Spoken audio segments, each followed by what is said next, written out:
Yeah. Suspect down! Get the officer! Hands! He's in here! Right there! Hands! Let me see him! Cops face criminals all the time, but it gets especially intense when they have to shut down a heist. Today, we'll be looking at the crazy moments when cops face massive heists, and we saved the craziest one for last. On 22nd January 2024, Albuquerque bank staff watched in horror as a man tried to ram his truck into the bank. Oh my gosh. What is he doing? What do you do? I don't know. He's like... Stay away from the road. Yeah, let's move back. Come over here on this side. What is he doing? I don't know what he's video, doing. see if you can videotape What did he his do? license plate. I don't know what he's doing. Yeah. He's gonna go in the building. Oh, Oh my gosh. Call 911. the door. Call the emergency. No. Oh. He did! Hey, Isaiah. He did!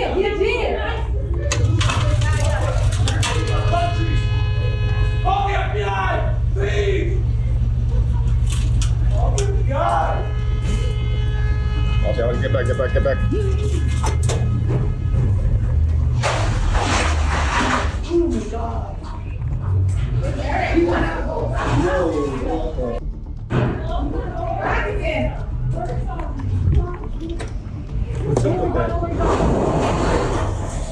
Luckily for them, the police were right on his tail. The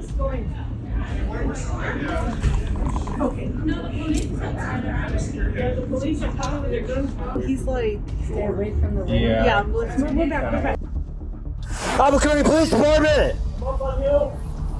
Alright, we're moving up to this car window, or this...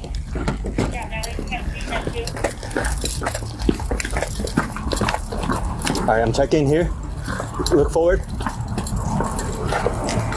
Alright, start clearing the bank.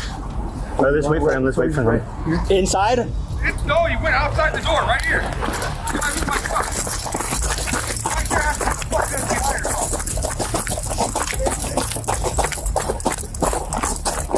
What's he wearing?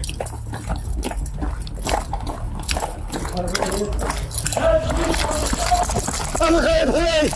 Get on the ground! Get on the ground! Get on the ground! Get on the ground! You got real cops, all right. Get on the ground! The man was identified as 32-year-old Stephen Garul. Before crashing into the bank, he had hit multiple cars and even assaulted someone with a tire iron. Safe to say, the cops spared him no restraint. Put your hands back. Call the FBI! Turn around! Put your hands back. Let go. Put your hands back. Maybe it's gonna go back. Call the FBI!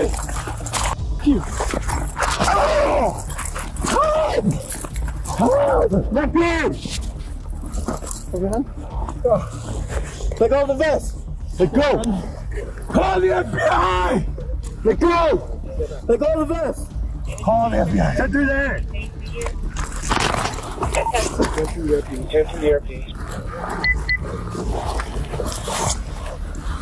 Let go of my vest! I'm out of time. Let go! Let go of the vest! Let go! That's your max. Hands on your back now! Get your hands out of your back! There you go. Stop. You're not getting off of me.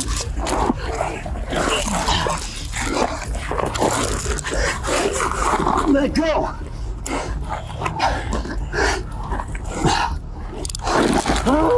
Pull that one behind. There you go. Hold on. Now pull that one. Yeah, there you go. Hey! Hurry up here! Let go! I got it.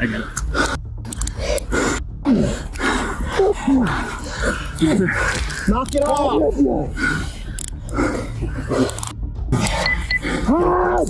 Yeah, I got it. Multiple officers wrestled the man into handcuffs, but the man kept repeating the same thing over and over again. Call the FBI. We will. If you act right and stop fighting with us, we will. Call the FBI. It doesn't have to be this hard.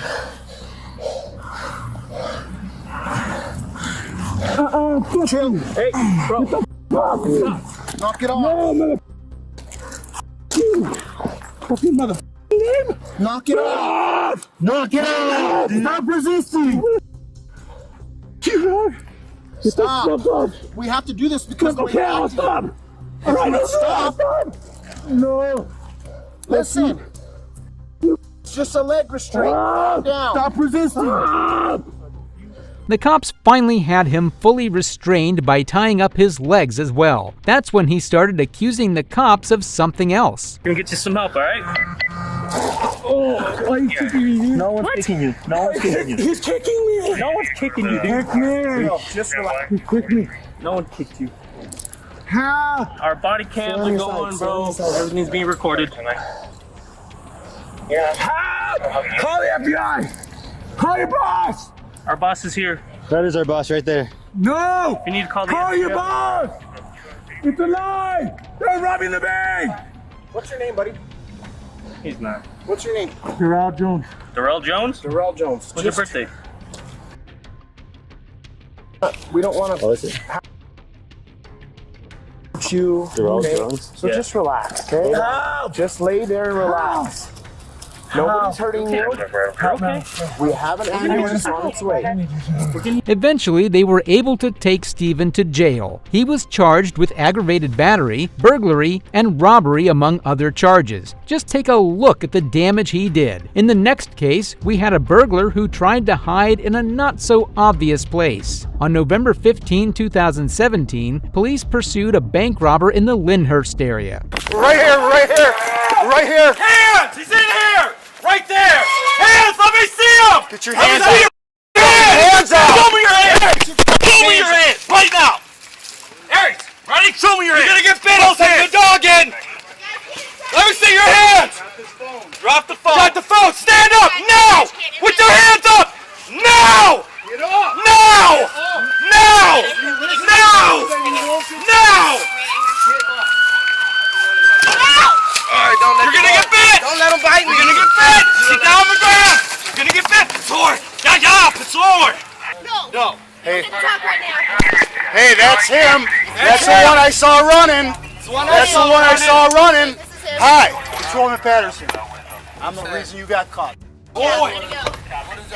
Go, boy! Get up. Get Get up and shut your mouth. You have the right to remain silent. Oh boy! We could just put him in one of these other ones. You guys good for transport? Yeah. Did you throw up? No, what did I do? You got puke all over you, bro. You tell me what I did? Please. Just stop talking for a second. Just don't say anything. I will.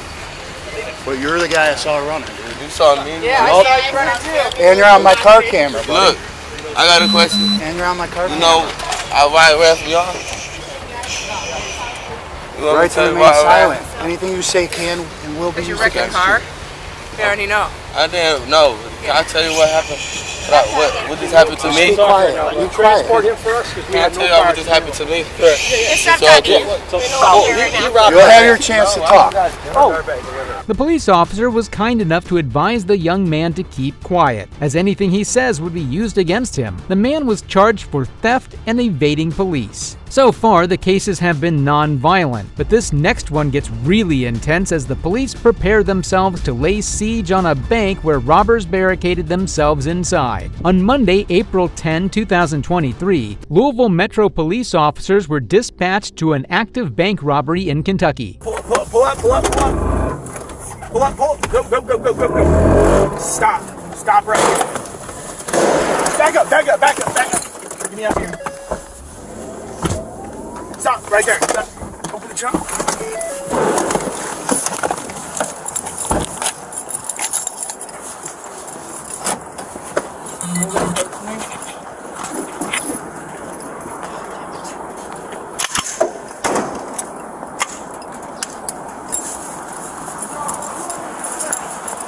Once I came back around, saying we do have shots fired. Back more vacant entry from the east side, not pressing main.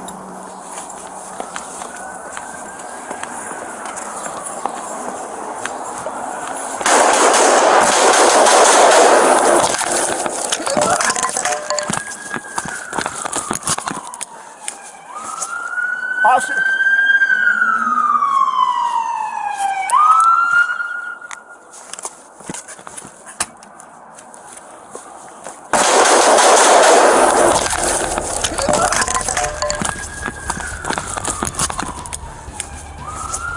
Officer.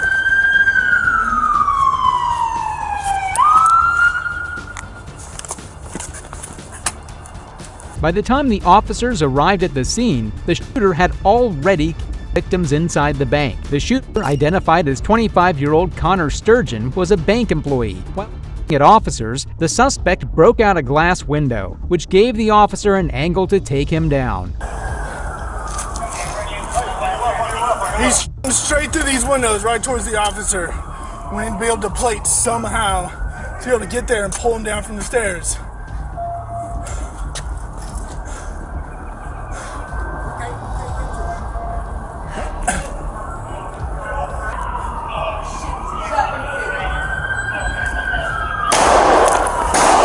God, don't have an angle.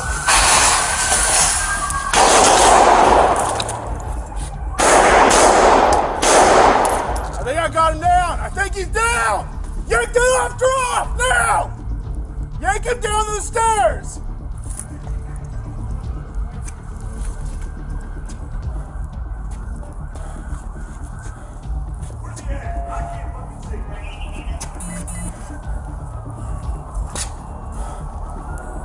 I think he's down.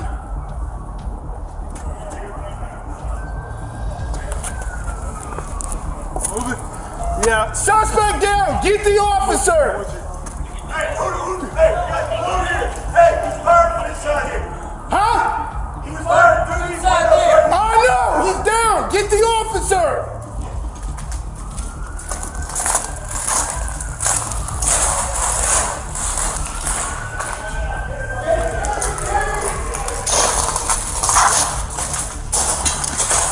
Of the 8 people injured in Monday's mass shooting, 3 remain at the University of Louisville Hospital. One of those patients, 26-year-old police officer Nicholas Wilt, shot in the head, was in critical condition. Eventually, he made a full recovery and was discharged from the hospital. This next heist was something straight out of GTA, where teens stole 9 luxury cars and booked it. On 18 February 2024, a caller reported seeing 9 luxury vehicles refueling at a gas station in Wisconsin. None of them had license plates. These cars had just been stolen from a local showroom, and police were quickly on their tail. I'm assuming these are all the cars right here.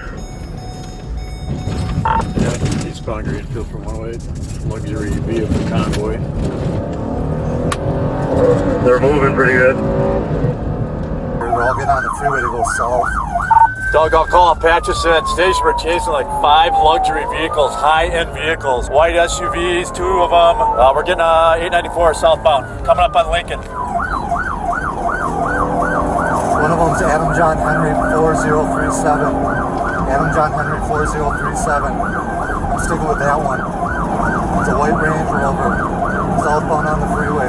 The vehicles were all driven by teenagers, so the cops were hoping they'd make a mistake sometime. Apart from 2 white Range Rovers, most of the vehicles vanished from view, so the cops focused on these 2. We're in pursuit. Speeds are approximately 100 miles an hour now. We're on the interstate. We picked out 3 white SUVs, passing National right now. West Dallas 306, we're in pursuit of several Range Rovers, southbound 894, passing Cleveland right now. Obviously, probably going to be stolen from dealerships. Oklahoma. Speeds are 100 miles an hour. Greenville at 6 at Loomis. We're passing Lloyd right now. Black SUV, and we have 2 white SUVs. Doug, I'm staying on this black and white one right now. Coming up on the Beloit exit, still south, speeds at 100.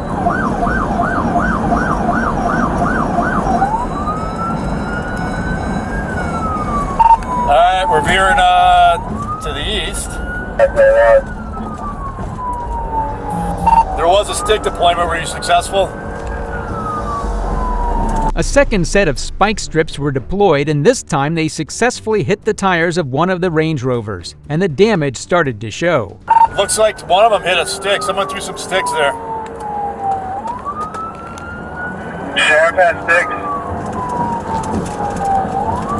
We're continuing eastbound on 94. We're past 27th Street. Sheriff threw out sticks, not sure if they hit any. Sarge, I'm gonna be out. Sarge. Alright, we're coming by the airport exit. Some of the spike strips hit police cars as well, which meant that some patrol cars had to pull off. One Range Rover finally blew a tire. Running side by side here, speed's at 100, but definitely flat tire on the Range Rover. Slow on speed, tire's gonna come off, gonna blow.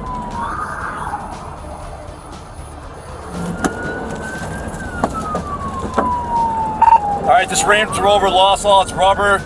This one's slowing down, I'm gonna stick with that one, but the other one is slowing down with it. Need some squads up here. We're gonna go for a pit here shortly.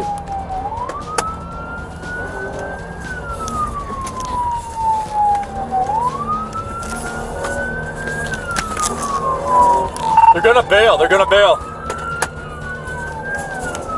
Youngsters back on up. All right, that other sheriff, watch that other one in front of it. There's another Range Rover slowing down to cover for this car. Watch out. That other unmarked unit, you stay with the one. I'll stay with the one that's got the blown tire. All right, this one's still on rim, but we're at 90 miles an hour. Still southbound. Coming up on Drexel. It's gonna take it, it looks like. Nope, negative, still southbound. That other agency unit's chasing the other Range Rover white. I'm passing Drexel now, one with the back left tire out. Sarge, you got two with you. Alright, so he's on the rim, but he's still traveling at 100. That other unmarked unit's up ahead on the other car. I think it's single loaded, black male driver. Still southbound, coming up on exit 322, Ryan. Losing a lot of debris from that back left tire. Speeds are at 100. Still southbound 94. Coming up on the helm, if anybody gets that sticks. Got nothing on the back left tire. Speeds are still 100. Sparks started to fly from the rim, meaning that this chase wasn't going to go on for long. Nope, he's going to lose it. Nope, slowing down 90. He's going to lose it, he's going to lose it, he's going to lose it. Crash, crash. Crash, crash, crash, crash.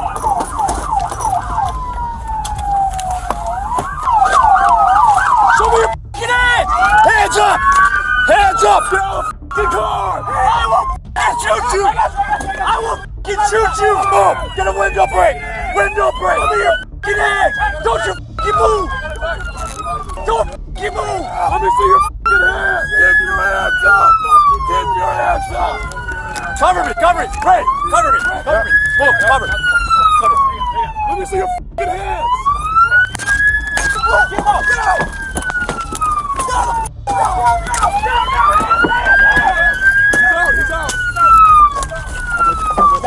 Check on that other driver. I got him. I got him. Are you guys good? You guys good? Good? Thank you. Hey, excuse me. I was trying to call y'all to take out. Shut up! Shut the f*** up! Hey, we're good. We got him. Everyone chill. We're good. Hey, can you get my phone? No. Everyone chill. We're good. The teenager that was caught was 17-year-old Calvin Valentine. He was part of a Chicago-based theft ring that has been targeting high-end vehicles across southeastern Wisconsin. Luckily, the passengers in the car he hit were okay. We got devices for that, but we're just making sure you guys are good. No medical needed, anything? What, Yeah. where do you want us to go? Just stay here. Just stay here. I'm a teenager. You can make sure there's nobody else in there. Hey, can y'all get my phone? I want to phone my mother. Quiet. Bring him over here. Be quiet. Take him over there. Yeah, well, too bad. He just choked me. I'm a teenager. You asked me if... Dude, shut up. Stop talking. Help yourself. Stop talking. Piece of shit. Nobody? We're good. Real quick. I don't got nothing, sir. I don't got nothing, sir. Can y'all tell me how far we is from Chicago? Nope. Spread your feet, please. I'm a teenager. All right, sir. I'm a teenager, bro. Okay. You guys still have squads with? There was another one of your guys chasing. Our guys with him. Is he still chasing? We don't radio. We don't know. He's by himself? Hey, where is he now? Maybe find out. Call your dispatcher. They were chasing another one. I'm a teenager, bro. Why y'all just shooting me like Stop talking. Stop talking. Relax, sir. How old are you? I'm 17. Oh, so you're an adult. I just Yep. Front left. Said you're 17? Yeah. The total of all the cars stolen came close to $600,000. The car Calvin totaled was worth $74,000. Calvin Valentine pleaded guilty to burglary and vehicle theft, avoiding 2 other felony charges. This next thief had a chance of redemption, but he literally talked himself into an arrest. Tell him to come back to the store. They said come back to the store. Don't make me come find you, Booze. Come back to the store right now so you can pay, and I won't take you to jail. I'm trying to get him back here right now. He didn't want to make me up. Well, that's what we're going to figure out now. He wants his money is what he wants. Come pay you what you got to pay so I can leave, because I got a pizza waiting for me at the office. He got tired of waiting and he walked out. No, I swear, I was putting the money to him. And when mine went through... You were transferring... Yeah, I was transferring my money, but I was... To Booze. To Booze. And then I was going out... What, because he had a card or something? He was going to Apple Pay. He was going to Apple Pay? Yeah, and then when he got up there, it was not on that machine. He done voided off the machine. Oh. Why you cancel the order? No cancel. You didn't cancel it? No. Was he trying? Did he try to pay or no? He didn't try to pay. He's on the text and the message. Yeah. Somebody on the line, I tell him the police. So you told him get to the side so you could handle the guy that was behind him? What do you say he's coming back? Yeah, he's coming in. All right, and then he walked out. Yeah, walked out because he didn't want to. No. Give me your ID. Hold on. Y'all told me to come back here and just pay for this and that's it. Well, you're fixing to get trespassed from anyways. I don't gotta come here, man. Look what I got. What I gotta steal that for? Tell him to stop acting like that. Like, what you did all that for? What happened? What you did? Hey, look, I'm trespassing here. Don't talk to me no more. Why you going to you? What? Why'd you walk away? Why did I walk away? So what? Tell me why I walked away. Because you ain't want to ring us up, right? So they give you the right to walk away with the items? I said, so you don't want us to pay for it? You could leave it and then walk away. Man, bro, I drive trucks, bro. I ain't got to steal this little bit of iron. But come on, bro. But you did. Huh? But you did. Nah, I ain't steal it. Because I'm going to pay for it. I ain't steal nothing. You did steal it. No, I did not. You literally did not pay with the items that you have in your hand right now. I offered to pay for it. So don't even say I stole this. It's stolen. That's what stealing is. You walk away without paying. Make sure you watch this full interaction till the end, because this is exactly how you talk yourself into getting arrested. Took it right off. Because he was waiting for the payment to go through, and he wanted to take the second customer behind you. And you didn't want to wait for him to finish with the customer behind you, so you walked away. That's what happened. All right. So if he tells you get to the side and wait, done deal. Then you wait. All right. If you don't want to wait, you don't walk out with his items. 10-4. Hey, 10-4. I'm here to pay for this, and that's it. Let me get a line for it.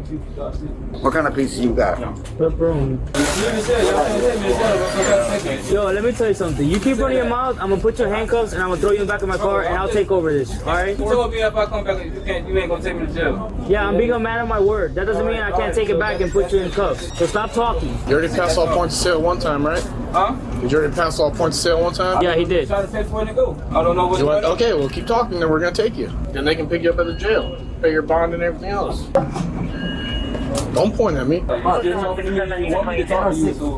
to argue. No, I want to take you to jail is what I want to do. Because you are running your mouth. He grinned at the officers because he knew he was annoying them, but they finally had enough of his smugness. It's funny, huh?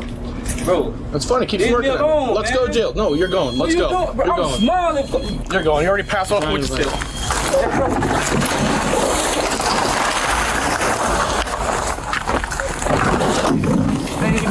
Give me your hand. I didn't do nothing. I didn't do nothing. Give me your hands. I didn't do anything. Put your hands on your back. Bro, put your hands on your back. Put your hands behind your back. I ain't do nothing, bro. Give him taser. Why you want to tase me for? I ain't doing nothing. Put your hands behind your back. I ain't even doing nothing. I ain't even doing anything, bro. Put your hands behind your back. Why y'all doing this? Well, I didn't do nothing. I'm just sitting there smiling, bro.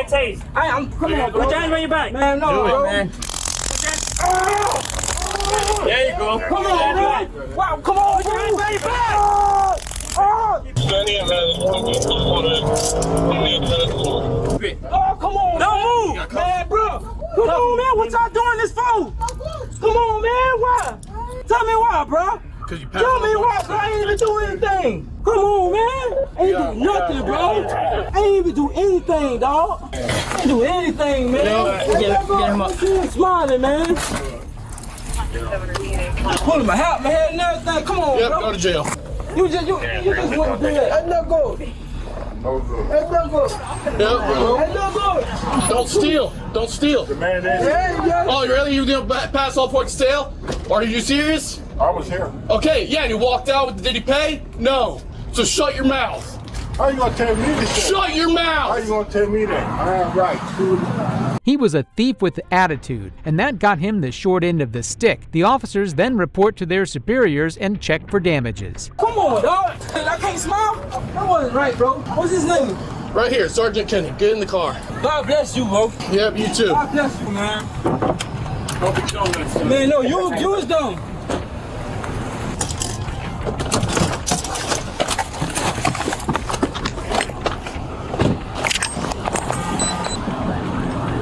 You already got him back in the car? Yeah.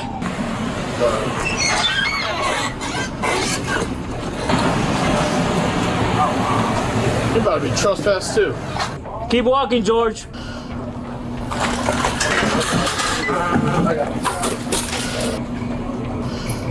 I was being nice. I was like, I'm not taking a joke. Come back and pay for that. He stands over, he starts running his mouth. Let me go, let me go, let me pray. I'm like, yo, stop. Let him finish what he's got to do. No, let me pray, let me pray. Be quiet, you're going to get in cuffs.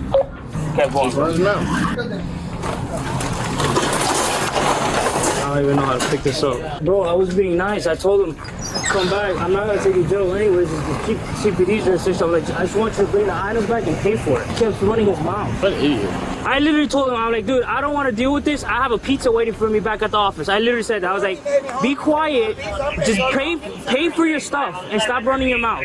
I literally told him that. His name is Mercurius. Oh, he looks innocent to me. I think you're just harassing him for no reason. I literally said, I was like, buddy, you bring the items back and you come and pay for it, no issue. I'm not gonna take you to jail. He gets back, but he keeps running his mouth. He gets back and he gets here, and I'm like, he keeps running his mouth. He's like, Papa, let me pay, boss man, let me pay, let me. And I'm like, James is trying to get the dude statement, do all this stuff, because you're gonna trespass him. My cut. What? You're red. My back and my elbow red. Oh, yeah, Serge.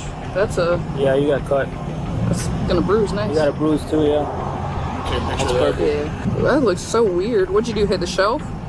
So when we went down to the ground. How you doing? What they call you for? Cause they just me up, right? Taser, they have to. He just punched me in my face, slammed me on the damn ground. You never got punched. What you did that for? Did what? What y'all did all that for? Why am I in handcuffs for? Cause I was smiling, right? Because you're a thief. I'm a thief. Yeah. I make more money than you. That's good. And that can bond yourself out. Have a good night, bud. The man was sent to jail for the night. All he had to do was shut up and be a little humble, and he couldn't even do that. This next case had two women trying to run away with whole shopping carts of loot. On June 24, 2024, in Boynton Beach, Florida, police responded to a Target store regarding an ongoing shoplifting incident. They arrived just as the suspects were pulling out. Ma'am, wait right there. I paid for my stuff. Okay, so let me see your receipt. Yeah. I did it off my card. Okay, so let me see your receipt. Okay, let me get my receipt, because y'all doing the most. Y'all doing the most. Can I get my receipt, sir? Right here. I'm finna get my receipt. You don't have to touch me. You're gonna go right there. Okay, I'm finna get, okay. Okay, that's fine. I'll show you my receipt. You got it over there. Why do you have to go to your car? Because I got it on my phone, sir. Okay, then show me on your phone. Okay. Stop. I don't have nothing to do with that. Okay, that's fine. Do you have your receipt? I just came out. I'm not with her. Okay, do you have your receipt or no? I'm not with her, so I don't know what they have going on. Listen to me. Two separate things then. I don't know what they have going on. They don't have nothing to do with me. Okay. That's what I'm saying. That's what I'm asking you. I don't know what's going on. Stop and listen to me. If you didn't steal, do you have a receipt? Yes, I have my receipt. Where is it? But I'm trying to figure out why he's running after me. I don't even know Where is what's your going on. receipt?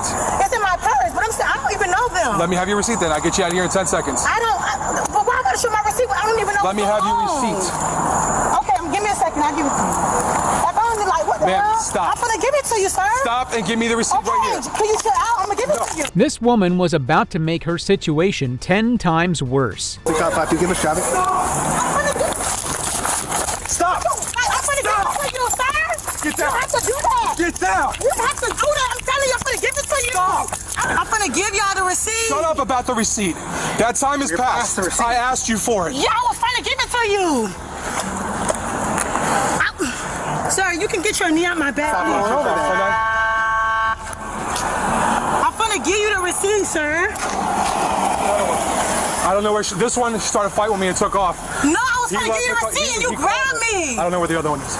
She knew she didn't have any receipt, so she tried to run off. Luckily, the officers caught her. The officers then learned how much they were about to steal. About $800? Okay. And you guys want to prosecute? Absolutely. Do you know where the other one went?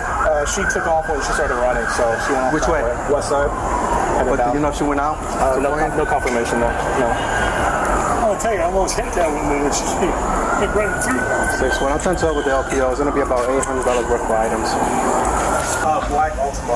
I don't see where it is, just from prior incidents. That's the vehicle they would be using. What was that? That's the prior vehicle from prior incidents. In the that's a niche. Is that the second one right there? I think that's it, actually. Yeah. Hey, check that one right there. That black trunk. Check that black vehicle, see if it has damage to the trunk. The officers were also able to retrieve CCTV footage of all the previous times they hit the center.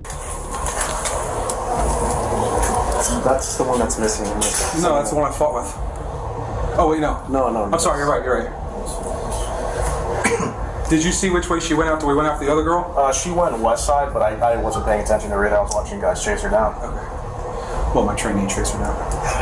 He caught her. Now, I got one receipt. He's working on the other one, but I saw something. Were they together? Yeah, they always come in together. Yeah, they're pushing 2 separate carts. So we got her down, cuffed her, and that's that. Yeah, that was good work. That was crazy. I've never seen anything like that in my life. We have 4 filed reports. With these girls or just in general? With the one that we had in custody, actually, specifically. So 4, all of these here? Yes. Just take pictures of this. Sadly for this lady, she was charged for both carts of stolen items. As for the unidentified pregnant lady, she's still on the loose. This next shoplifter is one of the most entitled ones I've ever seen. And as a quick challenge, try to find out what her name is by the end of the case. Stop. What are you doing with all your stuff in the bag? All the stuff you're concealing in bags? I came with bags in here. That's not what the LP's saying. I don't know. I haven't had any problems the whole time I've been here. I'm just riding around, looking around. Okay, well, they're saying that you're putting merchandise and stuff in your bag. Are you planning on paying for any of that? Of course. Do you have money on you? Of course. I have cash on me. This some lady was following me around when I got here. Okay, so is this all merchandise from the store then? No, this is my shit that I came with. I'm not no broke bitch. I got plenty of shit. I got shit in this store and everything. Do you have an ID on you? No, I don't have anything on me. Do you have a SOCH on you? Do you have a SOCH? I don't have none of that. Why not? I mean, what's the problem? They're claiming right now that the shoes that you have on your feet, you've got in storage. I did do that. I always do that. I always put something on my feet. I got shoes. Okay. It was this lady right here in jeans. There was a couple of them. I don't know. Okay, well, that's loss prevention, and they've been watching you put stuff in bags. I haven't put anything in my bag. I put these shoes on. That's about it. Is it a problem? Did I do anything to you? You know me?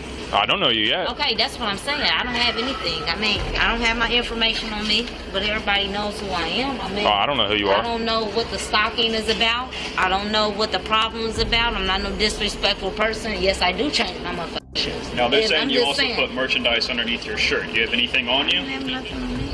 I don't have nothing on me. I mean, the camera is a rolling thing. I'm not no bum. If I needed anything, I'm going to get it whether I had cash or not. She would get anything whether she had cash for it or not. She was so confident in what she said, she didn't realize how dumb it made her look. The officer then tries to get some ID, and this is where it gets hilarious. I don't fuck around. I don't fuck around with no dangerous information, but I shot. Alright, so they're not going to allow you to pay for anything that you selected, okay? And they want you to trespass from the store. That's fine.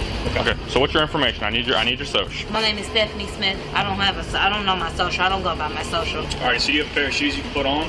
Yeah, I got the shoes I can put on. She can get these and strap them up her ass, put them on. Just to clarify again, you don't have anything on your person from the store. No. Because they're going to go back and watch footage, and if they don't have it in those bags. Shit of her. That she came past and said, little ugly bitch. That's what I heard that woman I'm say. just like, well, first off, we got another problem. You gave me a fake name, so if you want to get charged... I know my name. Okay, if you want to get charged with falsification, then tell me your right name. My name is Stephanie. I got my ID. I got several wallets, several IDs. Okay, well, I asked you for that earlier. Information.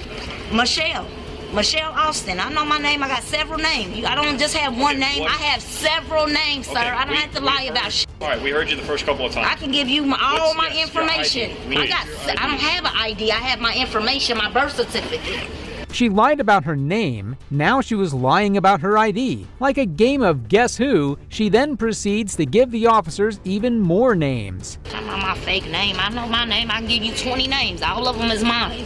Well, I want the one that's your legal government name. All of them are my legal government names. Okay, well, I need a real name. I can give you any name. Michelle is my real name. Michelle Austin.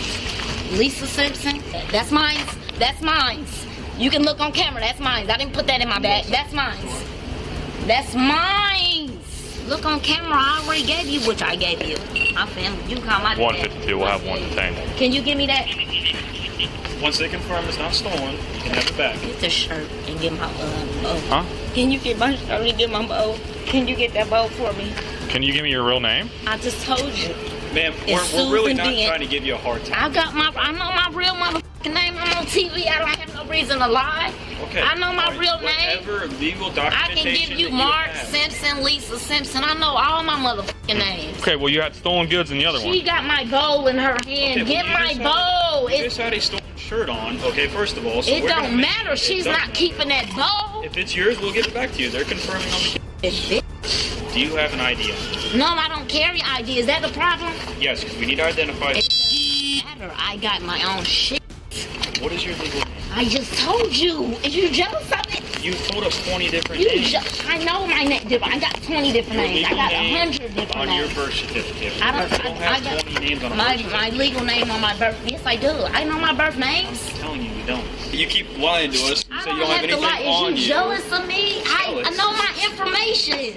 I can't believe they treated Susan B. Anthony, Lisa Simpson, Michelle Austin like this. Jealous tyrants. The cops were extremely patient, but this woman kept on lying. Have you ever seen Step by Step? Here's the thing. Okay, so as of now, with you being trespassed from the store, you need to identify who you are. You can put Lisa Simpson. If you do not identify yourself, you will be arrested for obstruction. Okay? Okay. I mean, you can do that because I'm not gonna give you I'm not gonna disrespect myself and give you no other name. Okay, well the name you gave us, we had them run it and it doesn't come back to anybody. Your computer can't tell me my information. My father Stefan can come right here right now. I know my information. What you want me to say? Are you jealous of my name? Everybody knows put Mara Simpson, Susan B. I mean, I got plenty of names, baby. I came to life with a name. We need one that you were born with. Name. I need the one you were born with. Susan B. Anthony. You can say any name. My brother is Gerard Smith. My husband is Gerard Smith. I know my motherfucking information. Her husband and brother are the same person? This woman was clearly not right in the head. When she was told to get a move on, she became erratic. Nope. Just sit down. Can I just put sit my down. shoes on? That's what you were doing. I just gave you this shit back. I just told you everything. Okay, just put your shoes on. Oh, girl, get away from me. Okay. So if they walk away, will you give me a real name? Why you so jealous of me? I'm not. I'm talking to these bitches. Sit down. Just sit down. I put my shoes on. I don't want to sit down. You said I was getting arrested. I gave you that shit I did not say you were getting arrested. I know my motherfucking information. Can you tell me it? I just told you. I gotta give you all my information, bitch. My shit is in the stores. You see this? Bitch, I know my motherfucking information. Michelle Austin, bitch. I know my information. What's the birthday for Michelle Austin? I told you I was born in 84. I'm about to be 39 years old. 152. Copy one more name and date of birth. First name's gonna be Michelle. Last name's gonna be Austin. Can you put that stuff back in that bag? Cause she not keeping my shit. Jealous ass geekers now, bitch. What you want me to say? I want you to give me a real name. I did. Bitch. Is you jealous? What you want my name to be? Uffer. You're clear. All right, ma'am. Stand up for me. I have my stuff, or you gonna leave it? Stand up. Can I put my shoes on? No. I didn't do nothing though.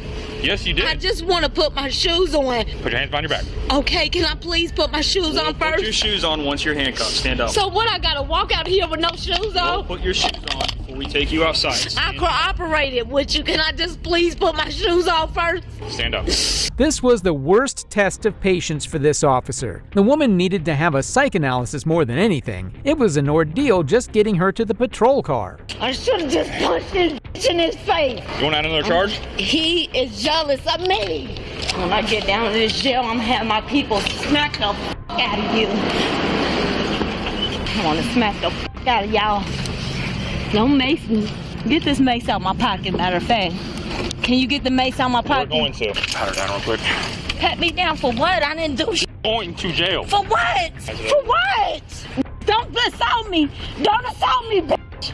I have a nigga shoot the fuck out of you. You have anything on you that's gonna stick No, your I don't have no weapons or nothing. Okay, where's the mace at? Turn this way. I told him it's in my pocket. I've been cooperative, telling y'all everything, and you still gonna take me to jail? You haven't been cooperative. Man, you sorry ass bitch. I didn't feel anything.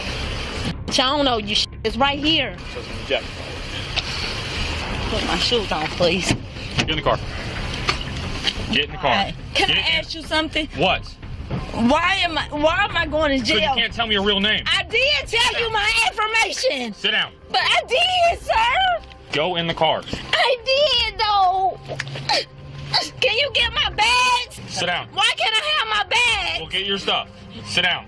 Why am I getting detained? Told you. She's not gonna put it Give me my family. Get away from me. The ride back was going to be painful. The officer should have brought earplugs.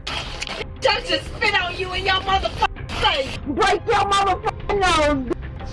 You just don't leave my shit in there, bitch, so I can smell it. When you open this door, I'm spitting dead in your face.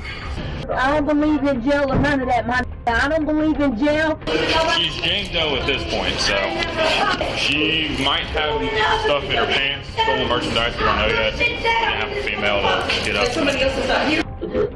Y'all motherfuckers should have been going in there getting some a motherfucking outfit. I don't give a f about none of you motherfuckers.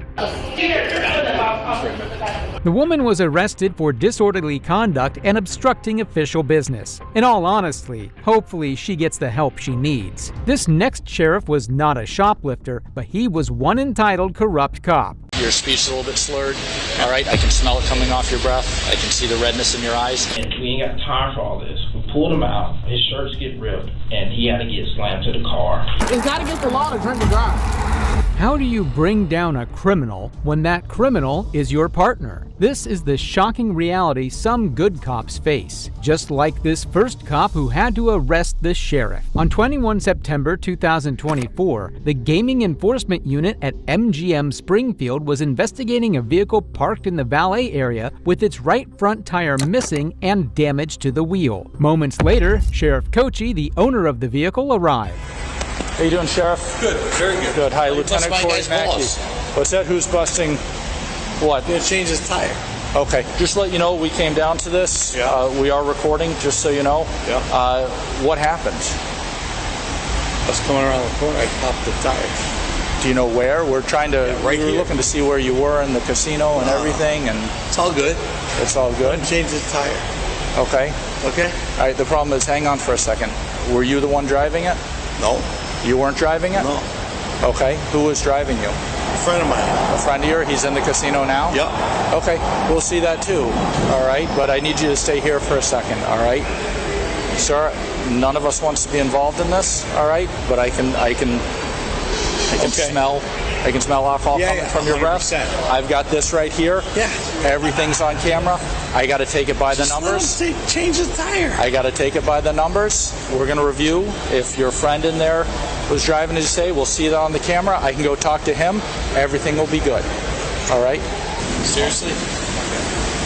I'll tell you what. Leave the car here. Leave it. Nope, sir.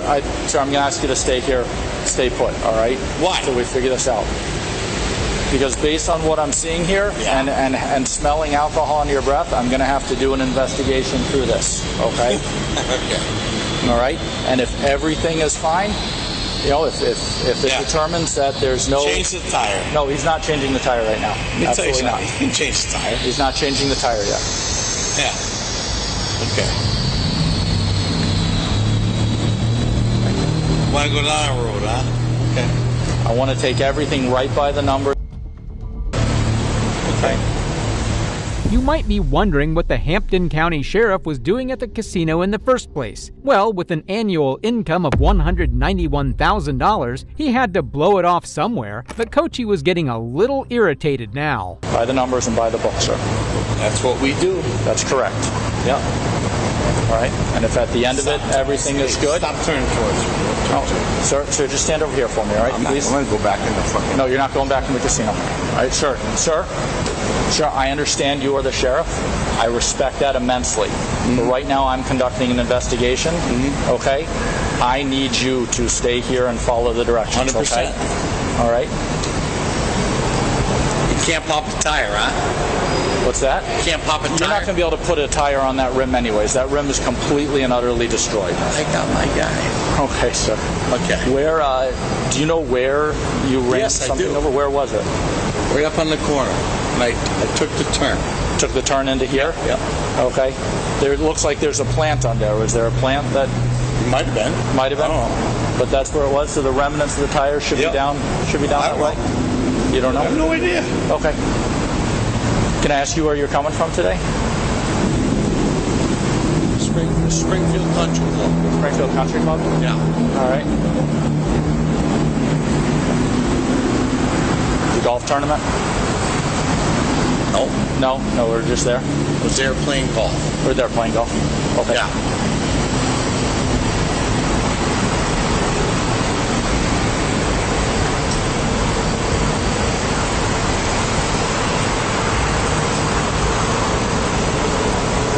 What are you waiting for?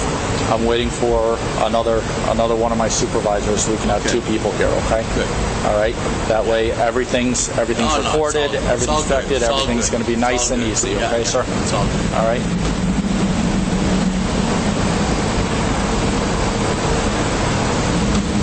Officer Cotto. Can you head down to the corner at East Columbus and just see if there's any remnants of the tire there at all? That's where you were and there was nothing there? Yeah. The right may not be. May not be where you hit it. You head down to the corner at East Columbus and just see if there's any remnants of the tire there at all? That's where you were and there was nothing there? Yeah. The right may not be. May not be where you hit it? Okay. That's where I hit it, but... Okay. Did you, after turning in here and hitting it, did you drive anywhere else where we could find the tire? No. So, okay. The tire should be somewhere between where that was hit and here. Yeah, okay. You just do me a favor one more time. Just walk down there and then walk the whole way back to see if we can find the tire. He just went back on his statement that he popped the tire when he turned into the casino, because the cops told him there was no evidence of that. And then Coachy finally admits his crime. How much you had to drink tonight, sir? Couple beers? Yeah. Keep recording me. We're not going nowhere. Okay. I'd like to ask you to do field sobriety. Nope, not going to happen. Not going to happen? I'm not driving. Yeah. Field sobriety for what? Well, you drove in. That was a long time ago. What's up, Nikki? That's how easily these tyrants can lie. And denying the field sobriety tests is just an admission of guilt at this point. Now the officers had a clear lead to where this stop was about to head towards. Sir, when you went into the casino, did you have any drinks in the casino? Negative. You did not have any drinks in the casino? Because that's what we're waiting on right now. We're trying to figure out if you went in and had anything inside. Zero. You had nothing inside, so anything was at the golf course? Yep. Okay. And sir, it was from East Columbus onto MGM Way where you think you hit that? I think so. Yeah. All right, sir, can you come over here? I want to talk to you a little bit more. All right. I'd like you, I'm going to be very straightforward with you, all right? You came from East Columbus, you turned in here, we can't find the tire, that's fine. There's clear indications that that rim is pretty destroyed. Yeah, okay. Okay. You got here about 6:40 something, 6:45, so maybe 25 minutes before you and I started interacting, somewhere around a half hour, all right? You've got clear indications of alcohol consumption. 100%. All right. And a I couple can tell that you've admitted alcohol consumption. You've got your speech a little bit slurred.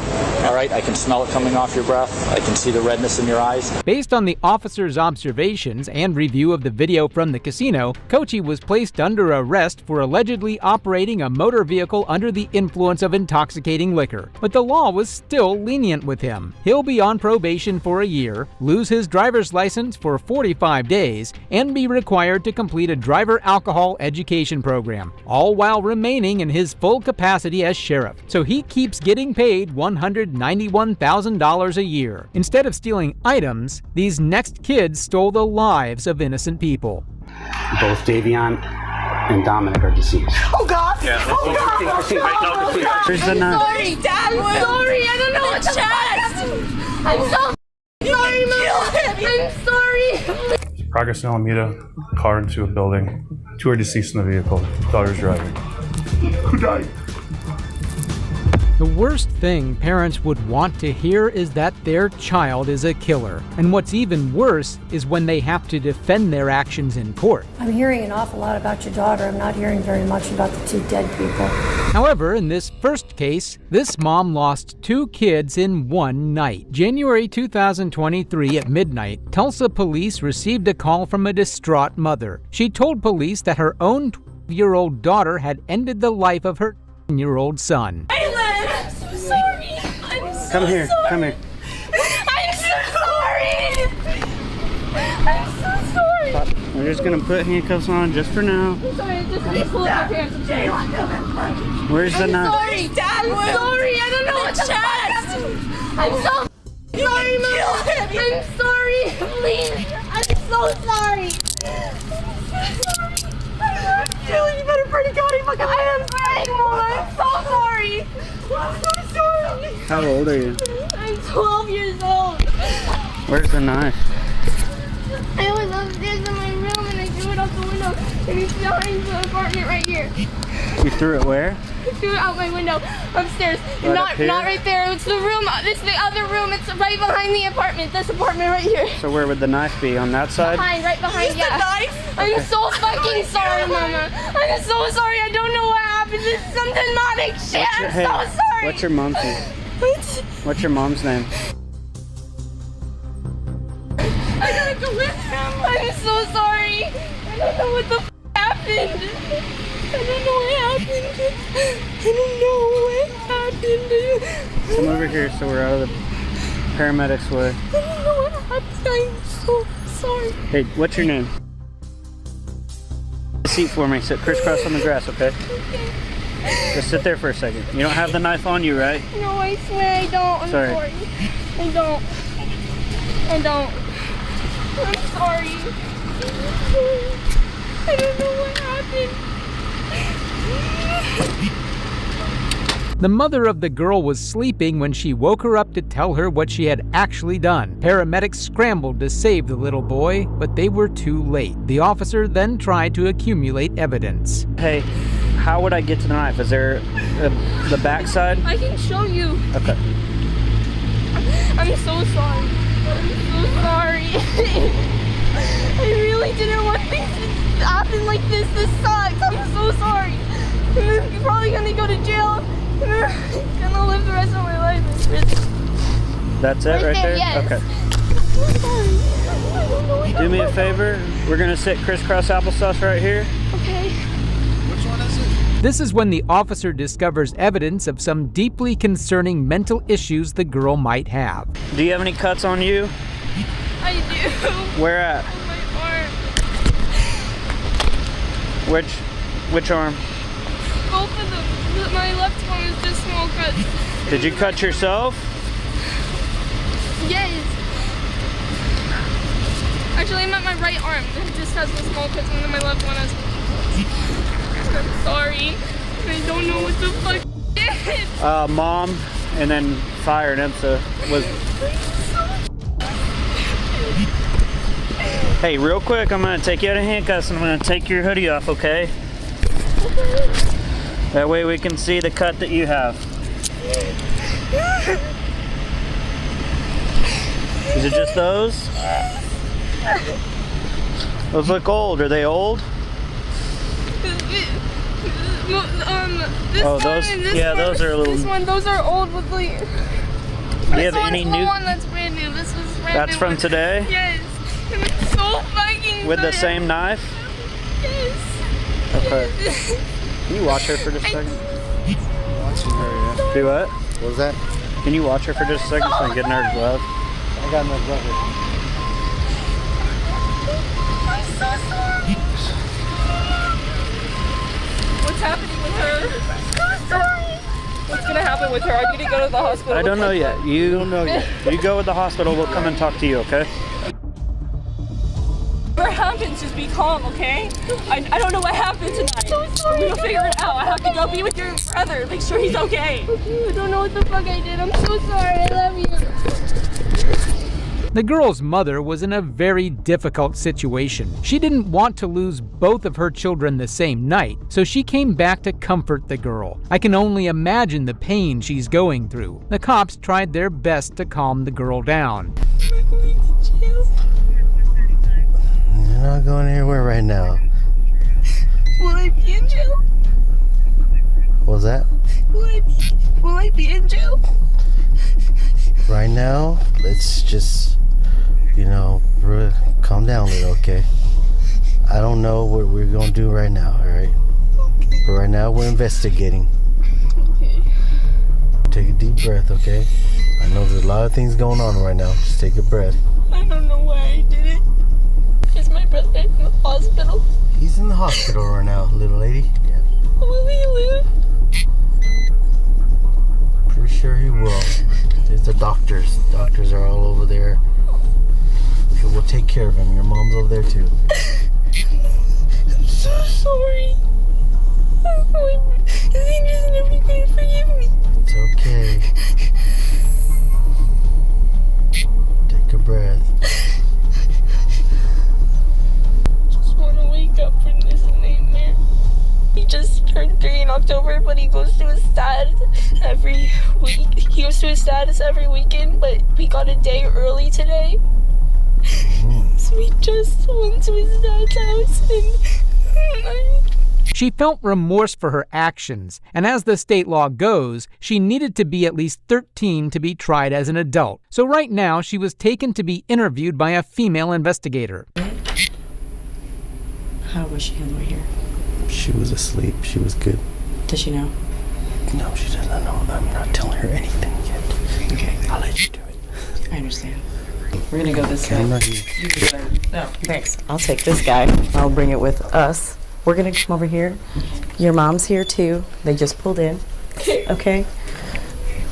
After that, the police interviewed the 12-year-old's mother, April Lyda, to get a sense of why her daughter would do something like this. For now, her son was being treated in intensive care. I just talked to the doctor, and she was saying it's all good things right now. oh, thank God, okay. So both my kids tonight. I know that this is a probably. I mean, I can't. 12-year-old daughter. I don't understand why she would do something like that. She's 12. I understand. Never been aggressive or anything. Yeah. It's not like her. Like it's like they bully each other like brother and sisters, but it's never. They never like fist fight or do anything like that. So It this was is just completely. He was in bed. He was downstairs trying to sleep. I don't know why she even went down there. Like, what the hell was she? I don't understand any of it. All I know is I heard him screaming, like the worst scream ever. And I thought maybe he was having a nightmare, so I started to try to wake him up. And there's blood everywhere. And he said, "She stabbed me. She stabbed me." I was like, "Ew." And he started going in and out of consciousness, and so that's what they told me to put him on the floor, do chest compressions, and I couldn't find my daughter anywhere. I was screaming her name, and she ran out after she did it because she was scared. And So right now she's safe and she's in custody with us right now. It is a really this is a very. There's no words that I can tell you that's gonna. So weird. Why would she do that? Those are answers we're going to be looking for. And like it's just weird. They don't really get along that great, but I just never would have assumed she'd do something like that. That's crazy to me. Like she was like, I don't know why. It was fucking crazy. I don't know. She doesn't even curse. Like I don't know. It's just I can. She's not a bad kid. Like she doesn't do bad things. You know what I mean? Like, she totally doesn't get in out of the- trouble. It was yeah. weird, yeah. He can sleep downstairs, and I said yes. I wish I would have said no. Well, there's nothing. Don't blame yourself. There's nothing that you could have done But I differently. normally tell him no, and this night I was like, yeah, fine. I mean, there's nothing that you could have done differently. I mean, don't blame yourself for any of this. I didn't protect him. I didn't know she was gonna do something. No, like, It's how not was your I fault. supposed to know? It's not- you I know, weren't- but I feel like I didn't protect him. Like, it's his home. He's supposed to feel safe. Around 2:30 a.m. that night, April's son passed away. For now, the girl is being held in juvenile, and the Tulsa PD are still trying to wrap their head around why a 12-year-old would do something this horrid. While the intent of the 12-year-old wasn't clear, this next case had a teen who knowingly ended the life of two. On July 31, 2022, Strongsville PD officers rushed to the scene of a horrible crash in the Cleveland suburbs. What they were about to find would leave them traumatized. Duty. Radio. This car's split in two.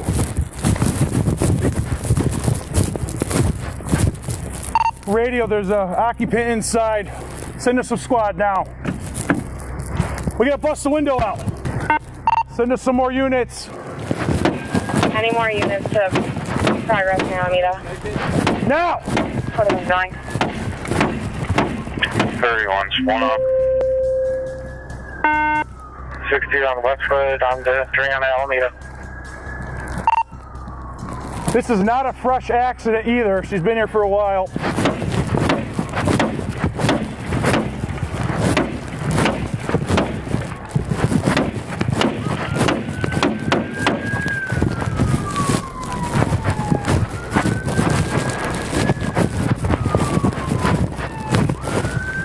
Radio, we got at least 2 occupants in here. No one's moving. Oh my God. Oh my God. Times 3, guys. Radio, 3 occupants. No one's conscious. No one's breathing. Bust that window out.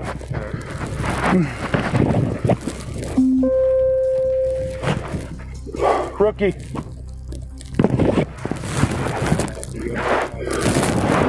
Oh my God, dude.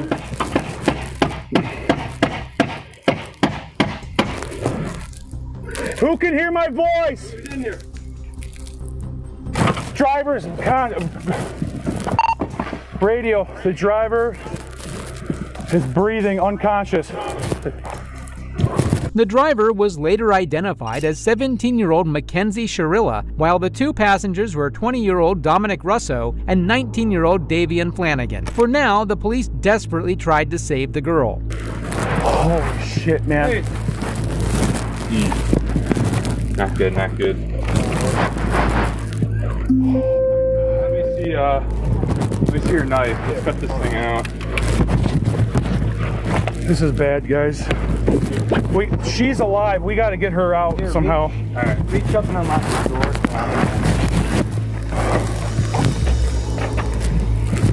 Radio, how's that plate? Oh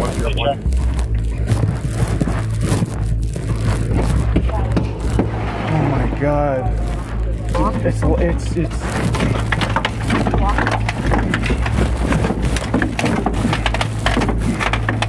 I ain't gonna budge. It's on the frame.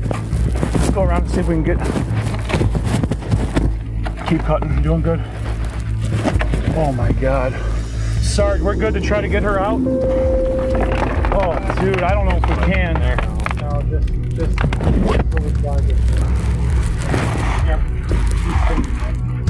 Oh my God. Start looking for a wall. She's breathing. She's breathing. Her head's wedged. Let's see if we can get some IDs, guys. 45, go ahead. How with the other units? Oh yeah, they're all pretty young. Oh my God. Find a younger female on that residence. I don't feel anything. I don't feel cold. She's breathing. I saw her stomach. Her stomach's moving. Oh, yeah. Look. Yeah. Copy. Talking? Yeah. She talking? Yeah. Yeah. 5-7 radio. She's talking a little bit. Advise fire to step it up. I know. Jesus Christ. This is the worst I've ever seen. I'm probably gonna send probably How to get it split in half from hitting the building here? It looks like this is where it's split. 60, you're being called? Good. You want me to just shut it down at Westwood? The car hit the sign of a company and then ran straight into the corner of a building. The angle of the collision made the car split in half. After much deliberation, firefighters were able to pull out Mackenzie. 31's gonna go. I copy. 2131. They said that there are fire and that the female's classic caller while he was rambling, not making sense. What's your name, dear? Mackenzie. Okay. All right. What's up? Coroner's office. We're gonna leave the body in there. Okay. What about the second one? Second one's in the squad, but they're DOA too. Okay.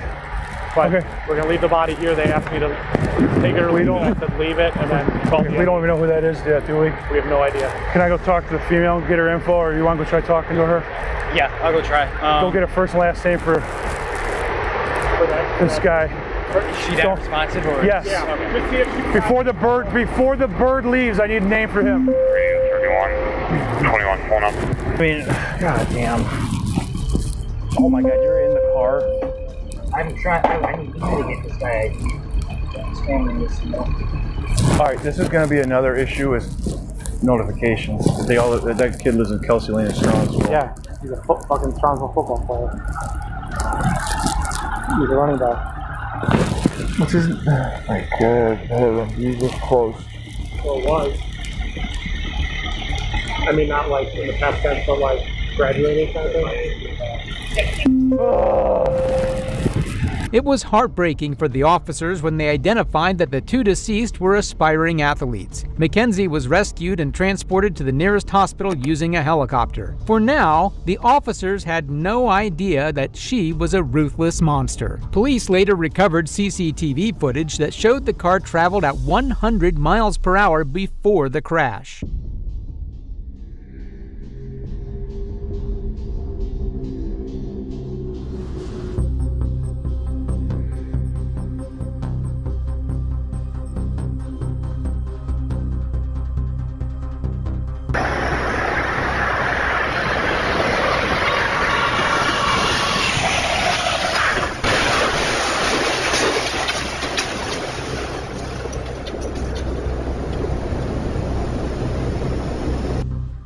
The police informed Mackenzie's parents first. Wait, say this. Progress in Alameda, car into a building. 2 are deceased in the vehicle. Daughter's driving. Who died?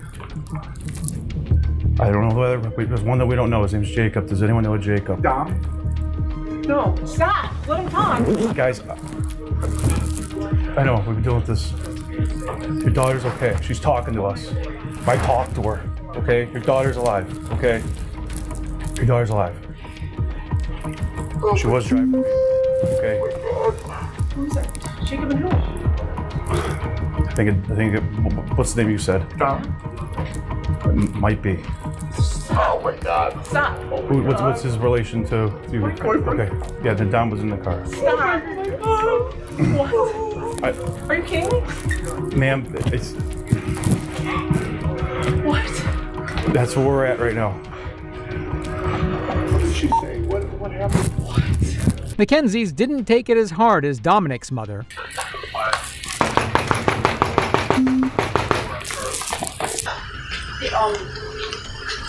So there was an incident that we believe. So there was an incident that we believe Dominic may be involved. What? When was the last time you saw him? Last night. Last night? Yeah, everybody was home. Why? Okay. What happened? Can you want to come out here? Yeah. Or do you want us to come inside? It's up to you. No, but let me put out my cigarette. Hold on. Okay. So he was hanging out with his girlfriend and... Well, I don't know if they were really hanging out. The kids come over like twice to work on the car. And Okay. That's usually what he's come over for, and then he's Okay. like, you know. Okay. All right.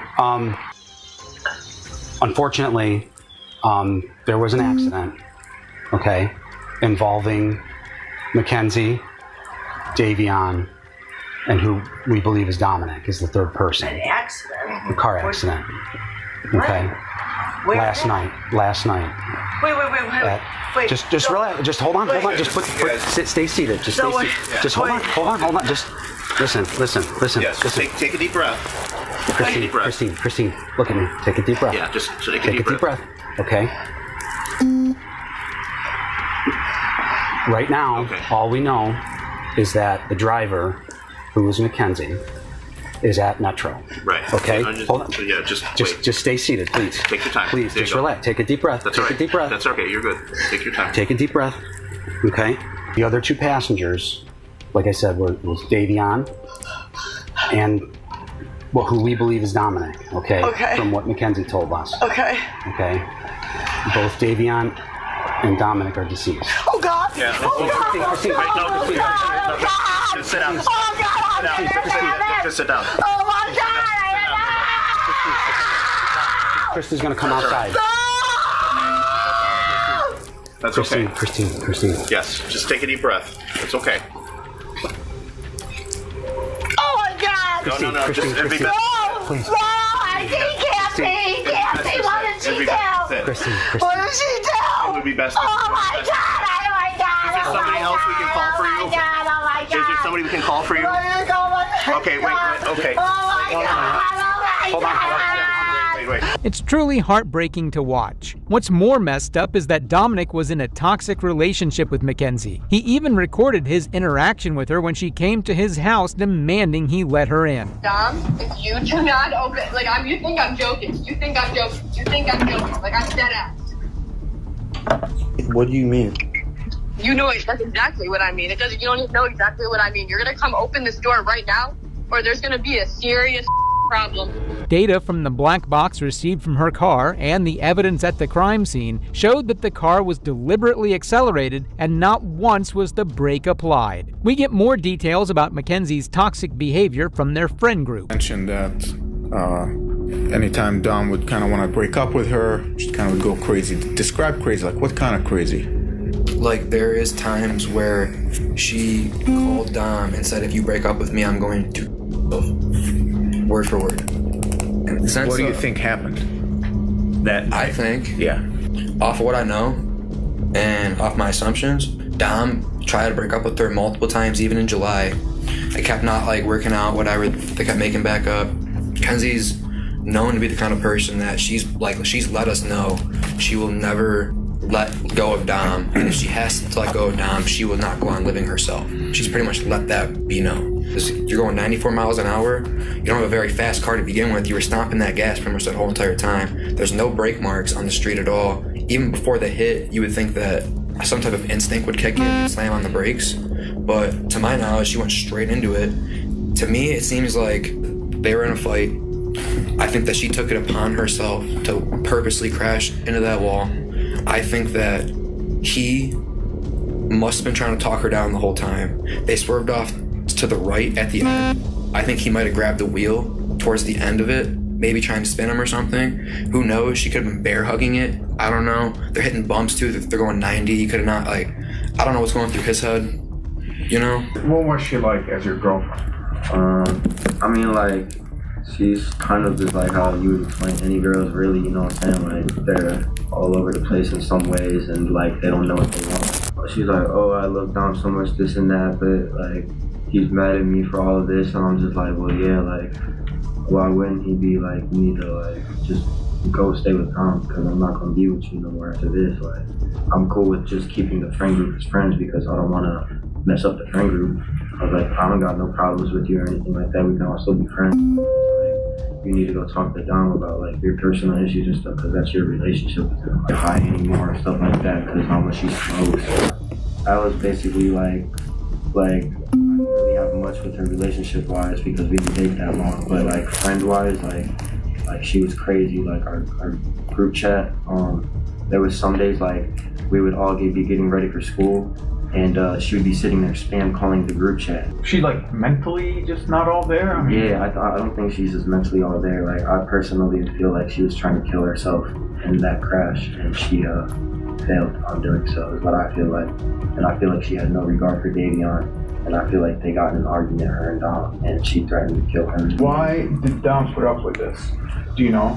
I've personally been told that she did voodoo on him. I mean, I personally don't believe that, but she has told people that she's put a spell on him so that he couldn't break up with her. And she would tell people that she had like grabbed a piece of his hair and that she had a doll in her room for Dom, and that she had literally put a spell on him. But she would tell everyone. And, like, she truly believed in that kind of stuff. And she also uses the pendulum, I know too, to try to get answers. She tries to use it now to talk to Dom. Do you think Mackenzie has it in her to drive a car into a wall? I mean, if you guys speculate that she did it on purpose, do you think she has it in her? I feel like if she thinks that she can just drive the car into the wall and not feel nothing, you know, like 100 to the wall, I feel like the only reason she survived is because of how small she is. Like, I feel like she got insanely lucky, but at the same time not lucky to have survived that, because it's like she killed 2 people. That was what she was trying to do, but it's like I feel like that's what she was trying to do, was crush the car into the wall. This was exactly what the detectives feared finding. Mackenzie was, on all accounts, a crazy woman. What's surprising is that after the crash, Mackenzie was let go. She even attended a concert in a wheelchair. Mackenzie faced a bench trial where her mother desperately tried to defend her. So in the hospital, that Vitality post, I commented on that because somebody had called her a murderer, okay? And she's not a murderer, so she didn't even have her phone at that point because the police had still had it, okay? So I jumped on and I was like, you know, she's not a murderer. She's more sad than most of these people commenting. I had called them asking if they could shut down social media because people were calling her a murderer and making death threats and organizing groups to, you know, take her out when she got out of the hospital and stuff. So I didn't even want her phone. I don't care about her phone. I don't care about social media. I just wanted them to stop calling her a murderer so that when she did come to, and she did come out of surgery, multiple surgeries, that she wouldn't see all these people calling her a murderer, because she would never, ever, ever murder the love of her life, okay? Lying of him next to her. So she was crying for 3 months. So her friends asked if she wanted to go out trick-or-treating or Halloween, and it was at OU. And she didn't even want to go. She said, I don't know, should I go? She couldn't even walk yet, barely. So I told her, I said, baby, please go. It's Halloween. You've been laying for 3 months crying, only listening to his music. Please go. Have just a moment of fun. A moment of fun. So we told her to go. My husband drove her. I brought her back home. She just needed a second of fun from losing her whole world. Her whole world. So that was us. We told her to go. Kenzie and Dom and Abby all decided to go to this concert together while they were in the hospital. That was for Dom. Everything she did after the accident was either in honor of him, to be close to him, or just to be by him any way that she can. Her mother was trying to appeal to the judge's sympathy, that the Halloween party she attended and the concert she went to was all for Dominic, but the judge gave her a reality check real fast. And there is nothing that I can say or do to restore the lives of these 3 families before the fateful moments on that day. And your decisions forever rob Dominic and Davion of the futures that they had before them. If there is one thing that can be taken away from this case, as painful as it is this. Every decision we make is important. Every action we make is important. After many days in court, the judge had some stern last words for Mackenzie before giving her verdict. This was not reckless driving. This was murder. And that Mackenzie Sherilla, guilty of felonious assault, to wit Davion Flanagan, in violation of the Heart of Ice Code section 2903.11A2 as charged in count 8. I understand that the pain in this room wants me to impose the harshest sentence. But I don't believe that would be the appropriate sentence, because I do believe that Mackenzie will not be out in 15 years. So she's sentenced on count 2, the murder of Davion Flanagan, 15 years to life. Mackenzie was sentenced to life in prison. While some might consider this a harsh sentence, her actions more than warranted this. In the last case, Mackenzie tried to hide her intentions, but this teen in the next case was the exact opposite. Found something in my son's closet wrapped in a plastic bag. Okay, what was it? I think it's some human food. It's a what? He pulled the knife, all sorts of stuff. He said there was blood all over. Okay. But then things started unfolding. We saw blood on the bumper. Is it okay if I do a demonstration? Oh, yeah. This is him. I was strapped on top of him like this. Okay. And he couldn't fight back. It was actually surprisingly easy. He was saying, "What are you doing? What are you doing? Why? Ah!" And I just kept on stabbing his neck. They thought they knew what to expect. They were dead wrong. These police officers made chilling discoveries that no one could have predicted. And before we get into this dispatch call, fair warning to the viewers, this case is not for the faint of heart. 111 is John. What's the address emergency? Hi, there is an emergency. I found something in my son's closet wrapped in a plastic bag. Okay, what was it? I think it's a human head. It's a what? I think it's a human head. Why do you think it's that? Because it looks like it's all an ear. Is it bloody or does it like anything like that? I just need to come. That's why I had to take a picture and send it to you. What's the address? Is your son there now? He just pulled up. We wanted to make sure he was here before we called. How old is he? 19. He's had a little bit of a fascination with the morbid, but he was channeling it, I thought, into becoming a crime scene investigator, but not so much. Do you think he's going to be cooperative with us? I don't know. I don't think he'll be violent. Just came back from his friend's house. Does he have any weapons in his room, or do you guys have any in the house?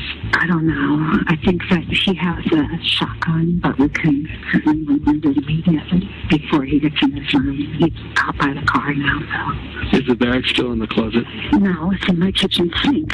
And there's a secondary bag that I have not opened. Mesa County officers arrive on scene later that day to find Brian Sr., Terry, Brian Jr., and Brian's brother Andy standing in their driveway. Police confront the 19-year-old directly. So, parents have some concerns of some stuff they may have found in your room?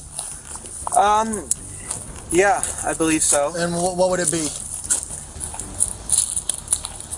A human head and hands.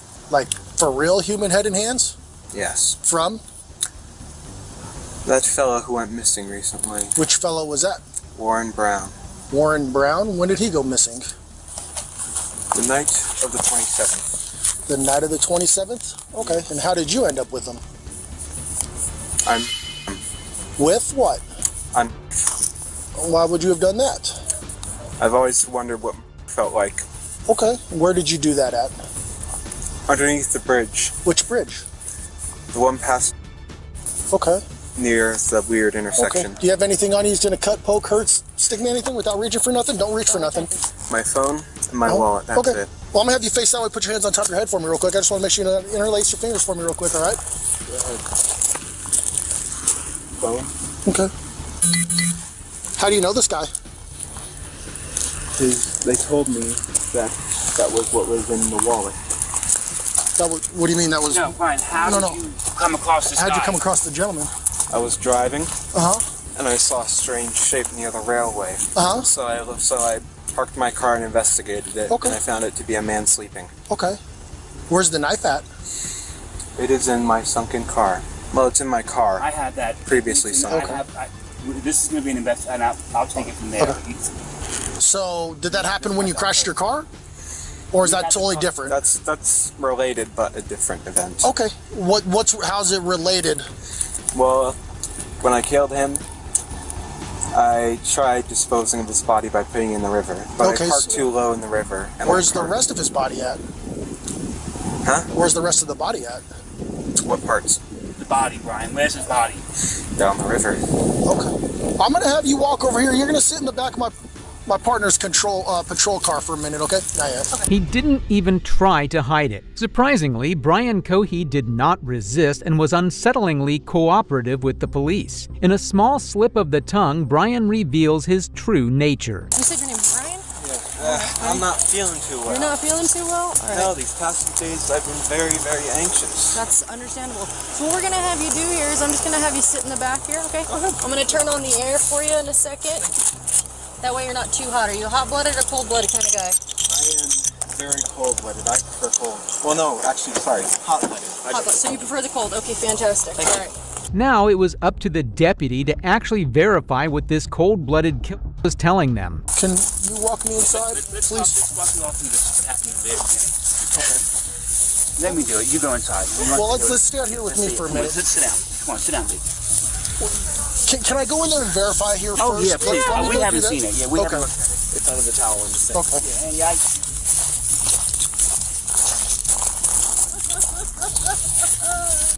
stay with your mother. Give her just make sure that guy goes in the car first. I can stay there. You can go in the sink, right? Well, yeah, sink okay. right there. No, everything. House is empty. Okay. We had a bad feeling about what happened this weekend. Okay. She said there's a bag in this closet, and she opened it up, and she called me and said, get over here right now. You might want to call investigations. So, oh yeah, he already, I asked him what was going on. He said, I killed a guy. I stabbed him. That's his head. I dumped his body in the river. So I guess this guy's name is like Warren Brown or something. So, all right, I'm gonna secure the house. And he said there should be hands and the head's in the sink. The body is in the river. So, what's that? Yeah. What's that? Oh, does it sound by my voice that it looks real? It is. So, okay. I can't imagine the shock the officer felt. This wasn't the Mexican cartel they were dealing with. This was a crazed teen. The police then questioned Brian Sr., and he told the officers the whole gruesome story. Friday night, late in the morning, our phone rings at my house. Dad, this is Brian. My son Brian, same name, same birthday, January 10th, is my firstborn. My car's stuck in the river. Wait, what? So we go there, and he gives us a song and dance, how it was a full moon, he wanted to pull down to the water. And next thing you know, since it's a one-wheel drive, we tried to put it in reverse, and the car started sliding, and next thing you know, he ended up in the river. So we get there to pick him up, we call the police at 2 o'clock in the morning. My son put his car in the river, so they called a tow truck company. We called 4 tow truck companies, couldn't get the car out of the river. Where's the car? Blood all over the bumper. Where is the car? So we towed it to Scotty's to see if they could fix it. So I called Scotty's and said, don't touch it. Okay. I already called him and said, don't touch it. Nothing was taken out of the vehicle. Yes, you know. I did. Yes. What did you take out of the vehicle? I cleaned it up. Bottles, everything, incriminating Do you know stuff. where that stuff is? Yes, it's all at the house. It's all at the house. Yes. Okay, yes. in a bag. No, I didn't know this had happened first. So I'm thinking I'm going to get Brian's car cleaned out. We're going to get it all fixed up. Right. Call Scotty's. They're going to start it up. Right. But then things started unfolding. Okay. We saw blood on the bumper. We asked Brian, Brian, what's this from? Oh, I think I cut my finger. Okay. What else has got on? I found a wallet. So I'm going through the car this morning, and there's a wallet in the car. And I'm like, Brian, whose wallet? Oh, I found it at the boat ramp. And where were you going through the car this morning? Because it was at my house. We towed it to my house. Oh, so now it's at your house. It's at my house. It's not at Scotty's anymore. No. When I found out I couldn't start it, I called the tow truck company, and they towed it to Scotty's this morning. Oh, so they just got it. Okay. Car was towed there, and I'm like, well, I started pulling out bottles, this, and I'm like, Brian, why is there a knife in your glove box? Dad, I don't feel safe. So you touched the knife? Oh, but the knife was underwater. The car was underwater. Right, okay. So I pulled everything out of the car. Okay. And all of that stuff is in your garage? All the stuff's at my house. Okay. So as I was pulling it out, I'm like, what the fuck? There was also body cam footage of the whole incident where officers questioned the mother and the father about some very odd findings. Hey, quick question for you. Sure. So the back bumper, I don't know, you can probably see it from here. It's a lot of red on the back of that. Now, dripping down it all a little bit. Right underneath the license plate. A little area right there. Okay. Okay. A lot of red. Which means, looks like blood. Blood? Yeah. I don't know if did your son hurt himself on his way out at all? He might have, he just didn't know it. I don't know. That's why I'm asking. It's a good question. He's at home. Is he make sure he's not got a cut or He said he's going to bed. something out on him somewhere that he's not aware of? Maybe because his adrenaline was a little high. Maybe just have him do like a self-check. Make sure he's okay. Hello? Brian, are you okay? They see blood on the back bumper of the vehicle. Really? Yeah, did you get hurt? No. What? Are you sure you don't have any injuries? No, I'm fine. There's blood on it? We're not sure. We're not sure. It's a red, something red underneath the license plate. Similar blood stain. Oh, no. All right. But you're not injured. You don't have any cuts? No, I don't know what would cause blood or whatever it is on the bumper. But you're not injured? No, I'm not injured. Okay. All right. I'll call you back. Ooh, it's cold. Is it good? My car good? No, Brian, they're trying to get it out. They got to rehook it and try it again. They're having trouble getting your car out, buddy. On his way to jail, as if he was excited to see the place, Brian willingly led the officers to where he committed the crime, and all doubt officers had would be cleared when they would get to the scene. Like right there under the bridge? Or This side of the bridge. Behind one of these footprints. okay. Stuck with. Yeah. Because there's an arm. Hey.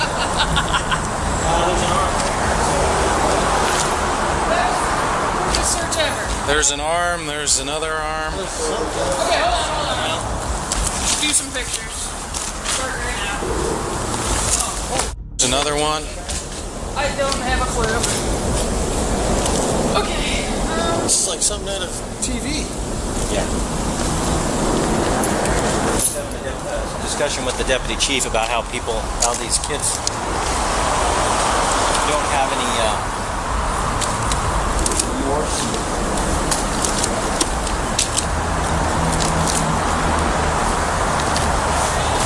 Right, here's a leg. Well, it could be the upper arm or a leg. Well, there's three. There, and there. Pieces down there, I mean. A patrol guy to yellow tape it and then hold it, because the potential is that there's a secondary by the boat launch. Yeah, I would think so. Well, we can run out there and look at that, and then if you guys, we can just ask for a... I'm switching to primary, hold on. But if we can get the lab out here, that would be the best thing. Yeah, get forensics out here. The crime scene was just shocking. This is what people see in horror movies, body parts everywhere. After taking Brian to jail, the police first interviewed his parents, and both had some shocking things to tell. Tell me about Brian. Does he have any kind of mental issues or disabilities? That's why we were told he has ADHD. Okay. So we put him on ADHD medicine. He detected it during the summer or weekends only when he was in school. Okay. In middle school, he started exhibiting antisocial behavior. Okay. Just saying things to get kids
prohibited use of a weapon, but there was another boy who brought in nunchucks to school on the school bus, and Brian was like, "Wow, cool," and I think this was in 11th grade, and so Brian was like, I think Brian had given out some candy to some kids on the bus, and so Brian was like, "Can I check those out?" And he's like, "I'll bring you in so you could give me some candy." So the teacher saw them, and they said, "What's that, Brian?" And he was like, "Nothing," and so Bob Omar, he was like, "We have a prohibited weapon on school grounds," and I'm like, "Okay, well, what about the other kid that brought them in?" And they said, "That kid doesn't have the behavior issues that Brian has." And I'm like, "Oh, so you're punishing Brian because he has behavior issues. I see." So Brian went through probation, and he completed it successfully. He had a morbid sense of humor and would make jokes, and I'd say, "Brian, that is not funny." And he'd go, "Yeah, it is, Mom. You just don't get my sense of humor." What about any fascinations or things that he fixates on? A lot of perseveration on crime and crime scene. And so he was talking about going into the military in the fall, and when he gets out, having your job.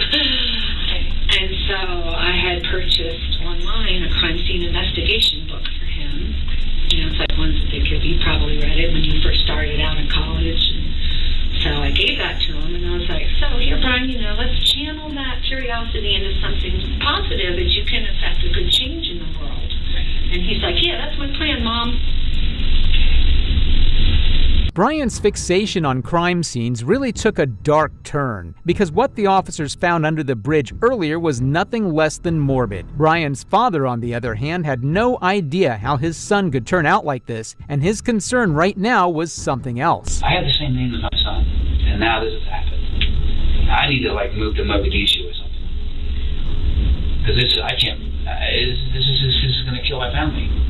How do I know this guy's family is not going to come after us? Well, there's lots and lots of... I don't know how this is going to unravel. Sure. For the sins of my son, I don't know what's going to happen tomorrow. Right. And my wife is just a mess. Just take it one day at a time. That's all you can do anyway. And I know there's lots and lots of unknowns and lots of stuff we don't know. It's going to take us days and weeks to sort things out. So try not to panic in the meantime and think too far ahead. Let's just think about... No, you guys are in charge right now. Terry and I have decided we can't do anything until we're out of this. Until you guys say, "Okay, you are released." Right now we can't do anything. Well, we can't go anywhere. I'm not working anymore. She can't have any more kids anymore. Everything's over. It's all done now. It's over. Our lives are totally over. She runs a license in-home daycare. She can't have a license anymore. I don't think that's true.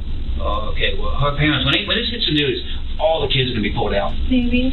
So yeah, everything's going to go belly up here. So if things are going to change, I don't know how it's going to change, but I got a feeling Grand Junction's no longer going to be our hometown, because my name's been trashed. He's obviously very sick, because we've noticed weird things about him. Some days he gets cold. Just he looks at me and he has this cold look on his face. And I can just tell that, I don't know if it's from his friends that he's hanging out with or what, but... Tell me about some of the, I know he's had some issues in school, but tell me about Brian from his childhood. Very growing up. He was good growing up, but I think they diagnosed him early in elementary school with ADHD, because he had trouble meeting friends, trouble talking, doing funny things. So he was always kind of on his own. He was a loner. He had friends, a certain amount of friends, but he wasn't like, "Hey, he wasn't accepted very well. Okay. In school, he wasn't accepted, I know that, but he's got friends that he hangs around with, respectable friends, and we just thought, but it just seems like not friends that would ever, not those kind of friends. Sure. Clean, good friends. Okay. The worst they have is they play video games. They drink too much Pepsi. That's my only complaint when all his friends come over. They stay up too late. And happened? I don't know why. What made him go? You know, and I'll never know that question. I don't know how many times you want to ask me. I don't know why, who, when, where. I don't know. I'm just as dark about this as you. So I'm like, okay, it just starts with Brian. He's got to work. So right away, I popped the hood, unhooked the battery because it was dead. Tried to charge the battery. I started going through the car, vacuuming out all the water. Did as much as I could Saturday. Went back out there this morning just to continue. And I opened the glove box, and there was a knife in the glove box, underwater. Okay. The glove box is full of water. Very large knife. Okay. And then, as I go around the passenger door, I open the passenger door, and there's a wallet in between this door and the gun or whatever. Okay. And I open up, that's not Brian's wallet. It's frozen solid. That's not Brian's wallet. Before we get into the police interview of Brian Cohey, let's first rewind a bit and talk about the first report police received of Warren Barnes, the victim of Brian's crime. This was when he went missing before his death. If you've ever been downtown, you guys would see him. He looks walks familiar. Main Street. Yeah, He's always. Brett probably knows him if he's talking to him. He's always on Main Street, just with his backpack, just walking and coming down to the shop to sit in his chair, pretty much. How do you know Warren? I own Monique's Bridal downtown, and I give him a chair to sit and read his books. Is it a homeless gentleman? He's not homeless. He stays in a place. He pays for a room every day. He comes back in the shop because we keep his chair inside the shop to deter other people from sitting in it behind my shop. He works for a company that does just like temp agency, and they were the ones that actually contacted me because he's never missed work, and they know that he sits behind my shops. So every morning it's around 6? Yeah. Without fail? Without fail. 7 days a week? Yes. He is there every morning. All by himself? Yeah. He's the nicest guy ever. Rough looking, but he is the nicest guy. And he buys Pall Mall Red 100s every day and a donut. But I know he goes to the library a lot as well, because he, like I said, he reads books. Loves to read. So you said, what raised concern with you today to report him missing? Because the place People Ready called to see if I had seen him because he didn't show up for work, and he's never once not shown up for work in the 4 years he's been working for them. So I said no, and that I hadn't seen him since Saturday. I don't know. I just have a really bad feeling because it's unlike him. And that's the weird thing is I said I'll see you tomorrow. He said I'll be here. I'll see you tomorrow. And then I didn't even think about it when he wasn't there, really. Does he ever have anybody sit and read with him or No. next to him? Has he mentioned talking to anybody? No, he doesn't associate with a lot of the like transits because he's not like them. He's very intelligent. Like I don't know why he's homeless. I never really got into like why he chose, I'm sure you asked him.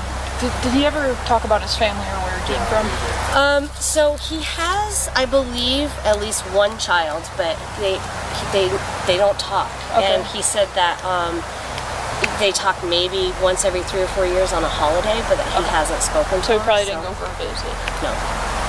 No. He wouldn't have, and if he was, he would have told the People Ready place he wasn't going to be there for work. He was very all about having that so he could afford his place to stay. Warren was loved by the community he was a part of. He had a life, he had friends, and he had a passion for reading. All of that was destroyed by a vile monster. This next part is especially hard to watch because of how easily this madman describes his crimes. I murdered someone. Okay. But how did you get to my office? Well, the police drove here from my mom's house. Okay. You said you murdered someone. I did. Did you know the person? No. No? No. I was driving one night. I was in a, shall we say, bad state of mind. Okay. I saw a strange shape by the railway tracks, so I investigated, and it revealed me a homeless person sleeping. Well, I presumed homeless, because he was there. Okay. So, I stabbed him to death. Okay. Then decapitated his head and hands and arms. Okay. I then took the head and put it in my car trunk along with the hands in bags, plastic Ziploc bags. I took it back to my house, cleaned off the knife, tried to hide the head and hands, removed the trash in my car that was stained in blood. And then I tried sleeping. However, I I was quite stupid, shall we say, because I decided that's too much evidence. The body needs to be dumped in the river. So I took the body in the trunk, drove it to the Blue Heron drop-off point, and unsuccessfly dumped the body as I parked too low down the ramp. The ramp is undirt, so unless you have four-wheel drive, you're not getting out. And I was able to look out, and my car flooded. Let's see, I killed him just after 11, February 27th, 2021. And then I dumped the body. I tried to dump the body. I'm trying to remember the time exactly. It was 1 a.m. Okay. And yeah. So that sounds fascinating. What do you want to know? To start back at the beginning and go slow and tell me as many details as you can remember. So, because I mean, I'm already going to jail for this 15 years probably.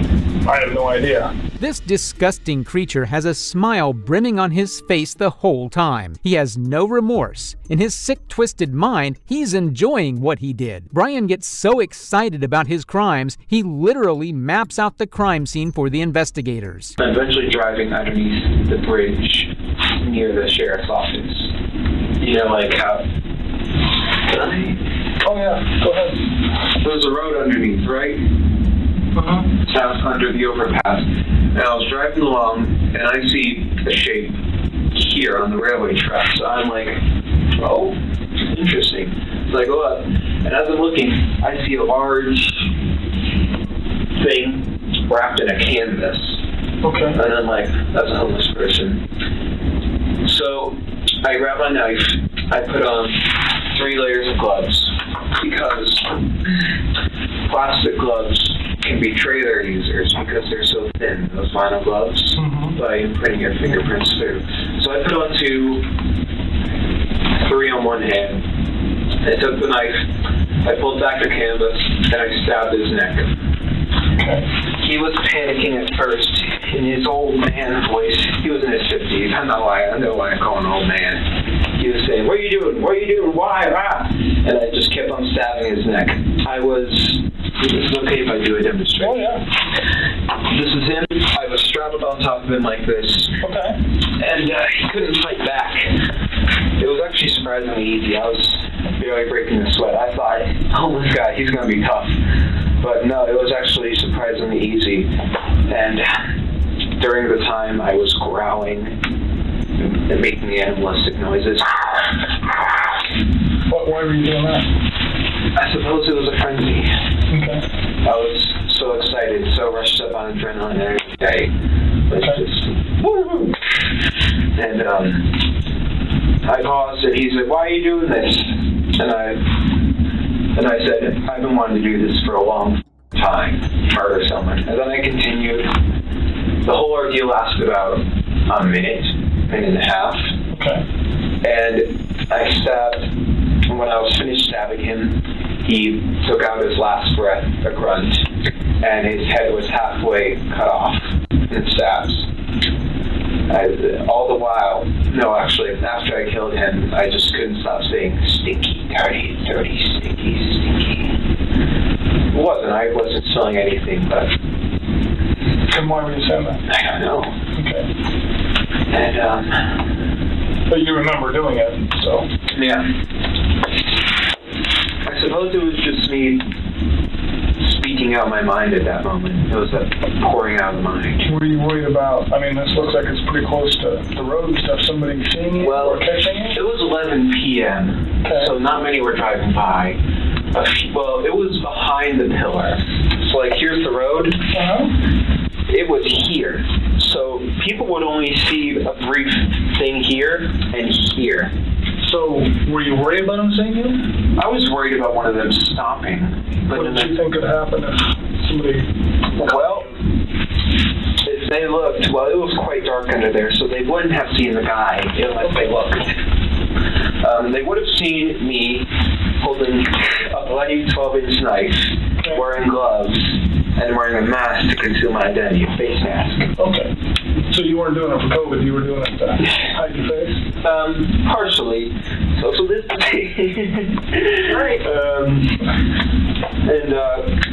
Yeah, but no one stopped. And I'm just like, proves the bystander effect. What Brian has is something horribly wrong in his brain. No amount of jail time would make him into a human being. A death sentence is the only thing that suits him. Brian then goes on into insane depth regarding his crimes. And then I left his body there. And then I took the head, put it in a leftover pizza box from the dinner a few nights ago. And then I took the hands, put them in the back, drove home, hid the hands and head in my room, cleaned the knife, threw away the garbage with the blood on it, and then put the blood stained, wasn't stained, it had splatters on it. I put it in the dish, in the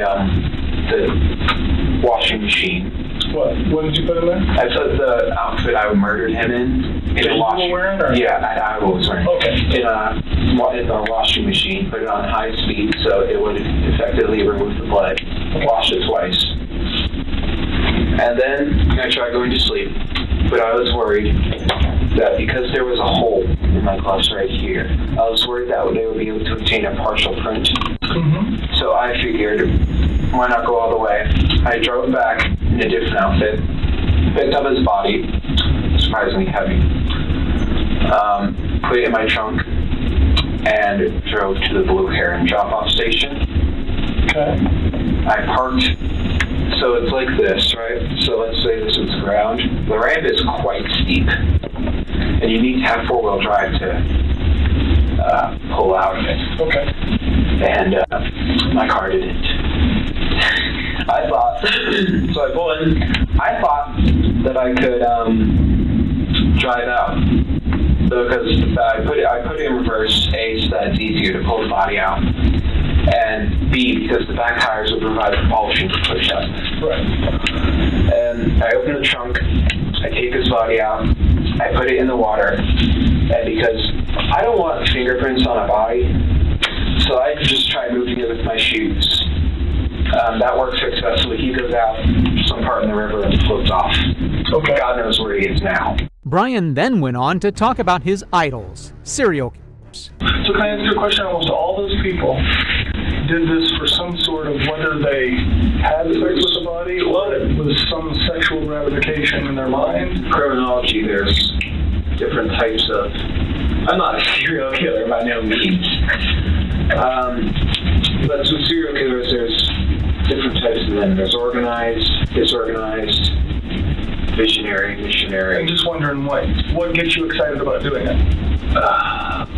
Well, I'm not really sexually attracted to it. Okay. I was just asking. It was just curiosity, more or less.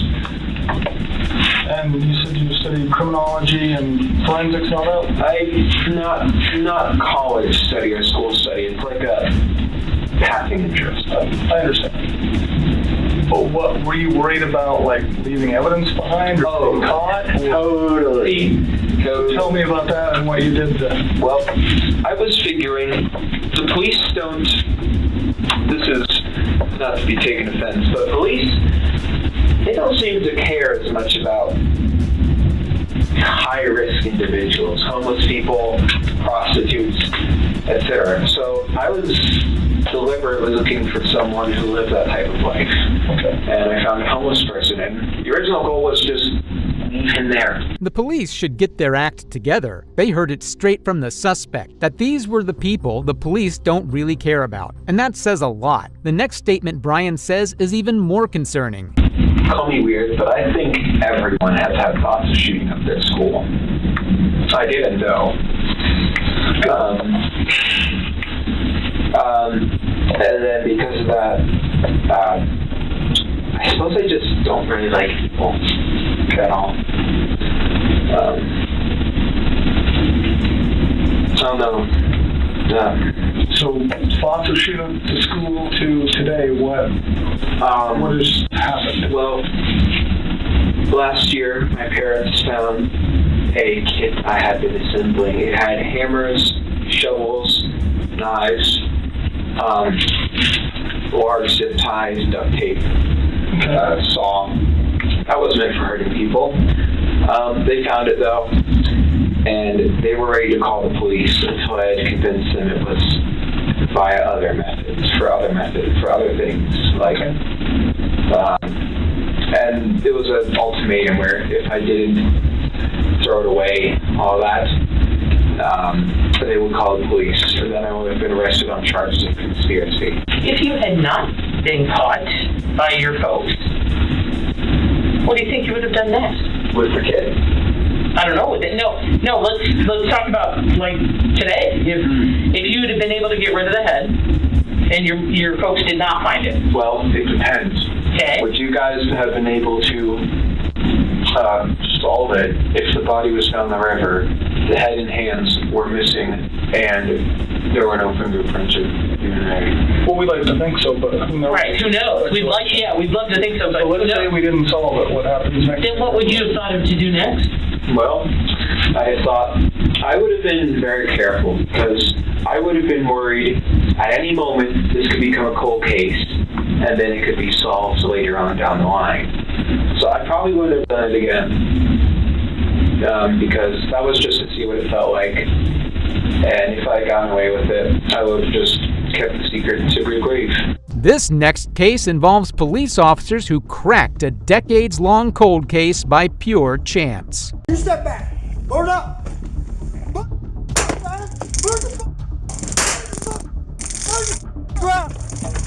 Possession of a short-barreled rifle, false imprisonment, a bunch of stuff from... He's on the run since like 95. Why? I thought you was going to let my cousin pick me up. The police body cam has captured all sorts of weird stuff, from fake cops to drug caches. Today, we'll be going over cases where cops make the most shocking arrests, especially the last one where the cops had to take down a guy with knives. However, in our first case, police caught a man who was on the run for 30 years, and it was all over a simple mistake he made. You gotta have a rear reflector on your bike, my man, if you're gonna ride on the roadway. So, what's up? Oh, okay. So, and then if you're gonna ride at night, you need a front light. I'm sure you know that, but you got an ID on you real quick, just so I can say I stopped to talk with you? With me. Okay. Can I get your, Greg Stallings. Greg Stallings is your name? Gregory. Okay. Gregory, Gregory. Yeah. And how do you spell Stallings? Stallins. S? What's your date of birth? Bear with me, buddy. I'll get you out of here as fast as I can.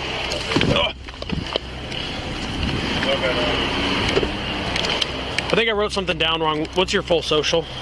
Perfect. Yep, hang tight for me. Gregory, I'm still not getting that back. Are you sure that's right? Pretty sure. It's been a long time since I had to look at it. Yeah. The man gave the officer his name and details, but strangely enough, the ID system wasn't getting any matches. This seemed odd to the officer, so he kept investigating. I just can't let you go at this point until I verify who you are, so. That's cool. Just going to Ivy. There you go. What are you going to get today? I get some cigarettes first. And nice. See if I maybe pick up a dog treat for my dog. Oh, there we go. Where do you live at? Down in the woods, way back over that way in Des Moines. Nice. You like your spot back there? Or? Oh yeah, I've been there for a bit. Yeah. Just enough to you're secluded a little bit, hopefully? No. Unless they come walking up the trail or whatever. Yeah. And have you ever had an Iowa driver's license before? No, not here. What was the driver's license you have had? Good. Florida, maybe. I haven't had a driver's license in years. I haven't. Copy. Can you try running him through Florida? How long have you been living up here then? You haven't tried to get an ID card or anything yet? No. Never had. I guess there's no reason to, yeah. No reason. So what state, do you know a state that you've had a DL out of? Because it's not Florida. You've never had a driver's license ever? I'm trying to remember that one I had. Dude, I got ran over. My brain ain't quite right. It's okay. I need to verify before I can let you go in case. Okay. I know up here at Human Services, they know me. Human Services know you? Right here in West Des Moines. Yeah, I volunteer out there every morning putting stuff out. We can go right up there and you can go over there and talk to them. I would just think of it, what state. I can get you through any state even if it's really old, so I know it's been a while. Just try to think. Yeah, try to think for me. The man complained that he got run over by a car, and that made him lose his memory. That's why he couldn't remember any credible details about himself. All right, buddy. I'm just gonna take your word for it, okay? Okay, thank All right. you. Yep. Cool. I don't shake hands. Sorry. okay. Yep, you're good. Drive safe. Homeless dude. I can't freaking find anything on him, and he's like lived in like 19 different states and doesn't. He got ran over by a car supposedly a couple of years ago, so his memory's not great. He gave me his SOCH, his name and date of birth, like. He's going to IV now, so we can find him later, but... Eventually, the cop did let him go, but his colleagues thought something was fishy, so they caught up with him again. Came back with nothing at all. And he came back with... I was going to stop on my way back, and I got done. Yeah. Human sources and go in there and see what they got on. So what we're going to do for now, while I keep investigating this, is I'm going to take a picture of you and send it to our guy who has facial rec. So you pull your hat off and your glasses off.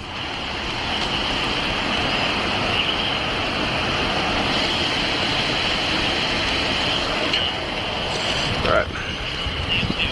Okay, just have a seat for me, okay? I called Pop already too and verified with him on the way over if I found him that he's okay with doing it. He gave me a new date of birth, so I'm gonna try it, but it's only a couple days off, so I'd feel like Clear would have been able to pull that up. So, and both the socials he gave me come back to other people. One of them's deceased, the other one's a lady, so I don't think either of those are you. No. I know you had that brain injury that we talked about, but can you try your best? Can you think of a SOCH? Because here's the issues. I don't want to arrest you for the for stopping you without the rear reflector, because like I told you, I just stop people to let them know because I don't want it to be your fault when you get hit. But if I can't verify who you are and the info you did give me comes back to nobody, and in fact comes back to other people, that's the bigger issue. You don't think you got warrants or anything, do you? As far as I know, I don't. Okay. Well, have you committed any crimes? Cannon. Well, besides... No. Yeah? No. I'm not out trying to outrun the cops on my bike. Okay. All right, brother. Time to be honest with me, okay? So the info you give me comes back to a dead guy. Gregory Stallings is dead. And the SOCH, right? And the SOCH, yeah. That he gave? Yeah. So who are you? You're Gregory, you're just not dead? I'm not dead. Yeah? Dead. Could it just because I haven't been on anything for a long, long time? They don't just declare people deceased because they haven't heard from them in a little bit. Okay. I don't know. We're still doing a couple of things because I'm trying not to arrest you. Did anyone come back with the facial rec or nobody? No, no hits. No hits? No hits.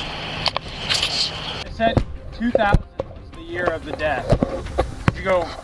Soon afterwards, the officers receive a call from the higher-ups. They told the officers that his real name was George Hartleroad. He was also a fugitive from Wisconsin convicted of rape in 1983. He served 5 years in prison before he escaped in 1994. Yo, none of us are mad at you. I'm just baffled that law enforcement has let you go for 30 years and not push the issue. What's crazy is 1990, that means you've been on the run longer than 2 out of the 3 officers here on the street that have been alive. 1995, I was 1 year old. 94. No, I'm saying, yeah, you were Yeah. well. Yeah. Where have you been of all your different places, man? All over the place. Where's been your favorite? Iowa. Iowa? Why is that? Just curious. Well, not Michigan, though. You get a dime. Yeah, you can, brother. Why not Michigan? You get a dime for that. It get colder than fuck up here. Can I, hey buddy, can I get that knife out of your pocket since, and then you can do whatever you want with your... I don't want it. It'll go with your stuff, but... Hell, I don't take it. We don't know if Wisconsin wants it yet or not. Like possession of a short-barreled rifle, false imprisonment, a bunch of stuff from... He's on the run since like 95. So he gave us false information, and then gave us information of a dead guy, and then which tipped us off. And then the hard part is that I stopped them on a city code violation because city code says that during the day you have to have a rear reflector, but state code doesn't. So like I wanted to figure out as much as I could here, and I didn't want to hook them on a city code because that makes a lot of issues. So, but then eventually VC showed up. VC said, "Hey man, cut the shit. Tell us your real name." He just told him his real name. I did that like 6 times. Yeah, and I don't have a mustache. That's probably the issue. That's also it too. So now ICE is coming out because we can't quite 100% verify it's who he is because he gave us. Yeah, he gave us the wrong SOCH. It was a little bit off. George found himself in a miserable situation, all over not having reflectors on his bike. Who would have thought that a man on the run for 3 decades would be caught like that? Wisconsin wants you, buddy. I figured that. I told you. Just for leaving the state without permission. Yeah. Well, for those charges, I'd assume, yeah. Yeah, nothing else. Yeah. Yeah. Nothing else. I have not committed a crime since 1982. You committed one today. Well, that's swap. If I wanted to have a vendetta, crime. If I wanted to have a vendetta, I could hit you for false information today. And what that'd make you do is they'd have to bring it back. Nothing. I just told you that. See, there's a little gray area in the law. Yeah. If you provide any info, even if you're not required to provide info, if you provide false info, that's a problem. Okay. Well, what are they going to do? Give me a couple of years? I'm not doing it. That's exactly it. Yeah. I'm saying, what's the worst they can do me? That's fair. You know, you're not wrong. Everything you're already in deep shit anyway. Everything you. About what's happening, they're going to take me back. They're going to run me through the system. They're going to, oh, we got him again. Oh, we caught him. Hey, you didn't. So you better find someone else. Well, that'd be easy. Don't worry. That'd be easy. I will jump again as soon as they turn me loose. You know, every time. No, guys, they've been popping my ass for 30, 41 years now. Yeah. On a 9-year sentence. Every time I think I kind of got an idea of what's going on, stuff like this, just like you could buy IDs at homeless shelters, and would never have thought. Yeah, I figured you just grabbed someone's mail from a mailbox one time. No, that's postal theft, dude. That's bad time. I knew they'd want me. Well, I worked in their office at one time, and I'm the one that posted all the flyers in the thing at one time for them. I can't tell whether or not he was excited to be caught. The police were surprisingly chill with the man. They even got him some cigarettes before arresting him. You got to really rub me wrong to get me there. In my older years, no, you're one of the better ones I ran into. I'm only part one, so.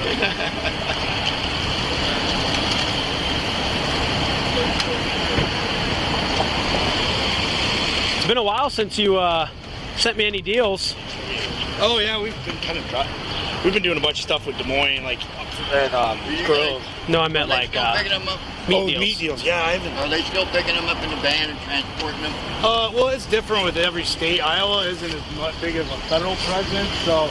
But like, I don't know what they decide. What Wisconsin will have to figure out some with Department of Corrections to extradite you. So. They'll put a warrant on me. I know that. But like, so I mean, you'll be a county, and God knows what they'll do. I mean, might just give you time. Who knows? I mean, they ought to just cut me loose. With all the COVID and everything, and like the sentencing stuff's gotten easier and easier. It'll be done before you get out there. Sounds good. Thanks for doing that. Hey, pop up one more. They're taking a minute. Yeah. You're good. Fired up. Got one more chance. Smoke one more. No, you got a full pack, brother. He was nice enough to go get you. You might as well just smoke as many as you can. You need to send you an email or anything? Yeah, I'll be there. I'm literally following you behind here in a sec. Yeah, no. Okay. The first page is the Booker. Yeah. Second 2 pages are a copy of the warrant hit. Just that way they have it out there. Sign your name for me. I would love to.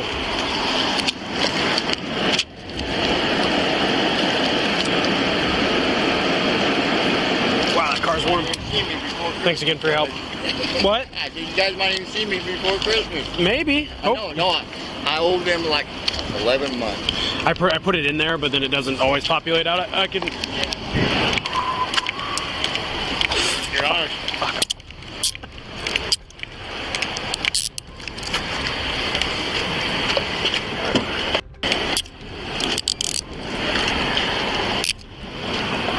Box from here. Let's hear pockets. I'm gonna double lock these so they don't tighten up on you, okay, buddy? Yeah. Okay, you're under. Hartle Road is currently being held at the Dane County Jail, but the reports did not indicate any charges against him. It wasn't immediately clear if he had entered pleas or retained an attorney to speak on his behalf. The next case isn't that different from the last one, but this man was wanted for an even more horrible crime. Here's what's gonna happen, Sakeem, okay? Unfortunately, I'm gonna have to place you into custody today, okay? You have to go down to jail. Oh no. You gotta get booked in, they're gonna take your fingerprints and picture, and you'll get a bond. But because you're driving on a suspended license, you gotta go down to jail. Sir, I did not know. I have children, I have a sick uncle, and I run the household. I got you. No, I really we don't have a choice at this time. Please so we're placing you in arrest. Go ahead, turn around, put your hands behind your back, please. Please put Auntie Turn around, on the put your hands phone. behind your back. Who set the phone up on the car? They put me under arrest right now. I don't know. For driving with suspended license? Driving with suspended license. I didn't know. And it's not even showing. Unfortunately, the law is different here in Georgia than it is in South Carolina. If you have a suspended license, you have to go down to the jail and get booked in. Oh, but sir, can you speak to my aunt? She has. We're on speakerphone. She can hear us right now. Yeah. No, please speak to her. Yeah. Please speak to her. I'm the only one that can help with my uncle that's sick in ICU right now. I'm sorry about that, but unfortunately we're stuck. Please, sir. You're driving a car without valid insurance. My son. You got that taken care of. But you're already driving a car without valid insurance. I won't drive. Registration. My cousin. You can't trust you not to drive. No, I swear to you, I'll walk away from my car. So we're gonna walk you back to this other car. Please, sir. So we're gonna walk you to my partner's car. Come on, sir. Come on. Please, my aunt is old. She's 80 years old, sir. Sackham was taken into custody over a suspended license. He then tried his best to garner any sympathy from the officers. Sir, easiest way is to turn and face towards me and then sit down in the seat. Slide your legs in. Sir, I do for my entire family. Okay. Well, do you know? I don't have a choice here, man. I'm telling you. I told you I was not going to get in my car. We I don't swear have a to you, choice. I wasn't going to get in my car. You have a suspended license. You're driving a car without insurance. You've got that taken care of. I've been doing it every you got day. Suspended registration. So you have to go down to the jail and get booked in. Just take your photograph. They're going to take your fingerprints. They give you a bond amount. You can bond out, and then you can get on the way up to the hospital. But you can't drive. Sir, so have a seat for me, please. All right. May I speak after you? Have a seat for me, please. Are you going to sit down and then I'll listen to you? Okay. So what do you want to tell me? On everything, my aunt just had a stroke. My uncle just had a stroke 2.5 weeks ago. I'm here helping my family. I don't even know who can come and bond me out. I don't even know who can come and bond me out. I'm not a criminal. I'm not a crook. I look how old I am. Did you get a ticket or something? I didn't take care of. I mean, why would they suspend your license in South Carolina? I just found out speaking to the deputy. Yeah. I just found out that maybe when we had a car that I had that got repossessed, that I didn't take my name off of it. Okay. I wouldn't imagine that they'd suspend you for a repossession. But that's what I'm saying. I don't. But it's no information's coming up. I won't drive. I'll have my cousin. Can you slide your legs in for us? You're not going to speak to me? No, unfortunately, I told you. I've already explained my position to you. Oh, this hurts. I don't have a choice. Sir, It's actually sad to hear the state his family was in, but that doesn't change the fact that you still have to follow the law. Sackham kept on playing the victim card. You can call them. Yeah, all right? Yes, because I don't. Yeah. Why? I thought you was gonna let my cousin pick me up. Why did this happen? I'm sorry. Deputy, so many people rely upon me. You do not know. You can get in and get out. All right. I can get in and get out? Yeah, like they'll book you in. If you have somebody that can bond you out, you have a preset bond, so you can bond out of jail. You don't have to wait to see a judge. Well, how much is that? I'm not quite sure. They'll give it to you when we get there, okay? We'll work with you, all right? We'll try to get you out as quick as possible. This is, my uncle is sick. All right, well, the quicker we get to jail, the quicker you can get out, okay? Doors are all locked, all the windows are up. All right, cool. What is it? I've never been to jail in my entire life. Okay, all right. It'll be fine, I promise. Then all why right? am I here? All right, we got to get you to the jail.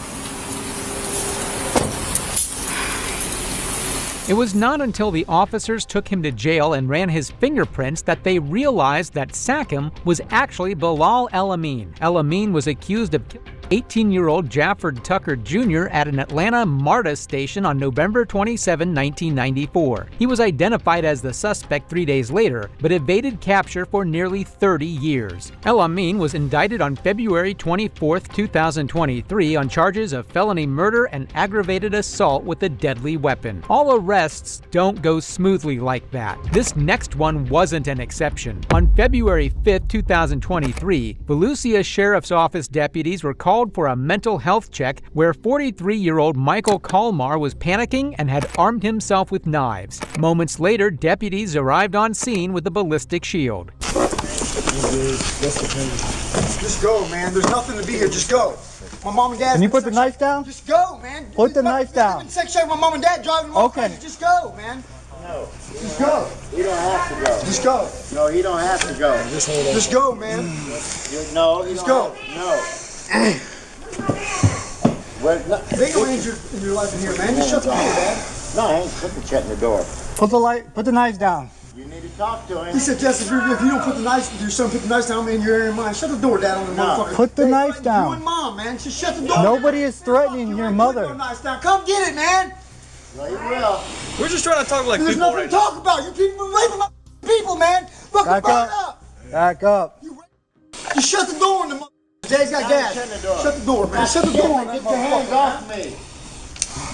You got the taser gonna go, man. I'm well tase your ass in. That's it. You're gonna talk. You're gonna talk. Just go. Shut the door, man. You're gonna talk to him. There's nothing to talk about. Colmar was trying to use a chair to block the taser prongs from hitting his center of mass. This situation would only get worse by the second. Put the knives down. Hurt me, man. Cut you. Nobody wants to hurt you. You do. Can you put the knives down? Nah, man, go. Nobody wants to hurt you. Dad. Ain't nobody wants to hurt you. Dad, shut the door on the motherfucker. Nobody wants to hurt you. If you just put the knives down. Nobody wants to hurt you. Put the knives down. Go. Nobody wants to hurt you. Dad, shut the door on the motherfucker, Dad. Nobody wants to hurt you. They don't want to hurt you. Whoa, where's the green lights coming from? Ain't no contamination. Fuck you. Fine contamination. You're getting one to die. Fuck, burn up, dog. Burn the fuck up. Step back. You step back. Burn up. Burn the fuck up, man. Burn the fuck up. Burn On the ground.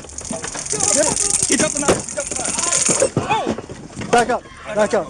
The officers tried all non-lethal options. Colmar was arrested before when he stabbed a man multiple times in July 2017. The cops now had to equip themselves with lethal options. There are some windows there. Yeah.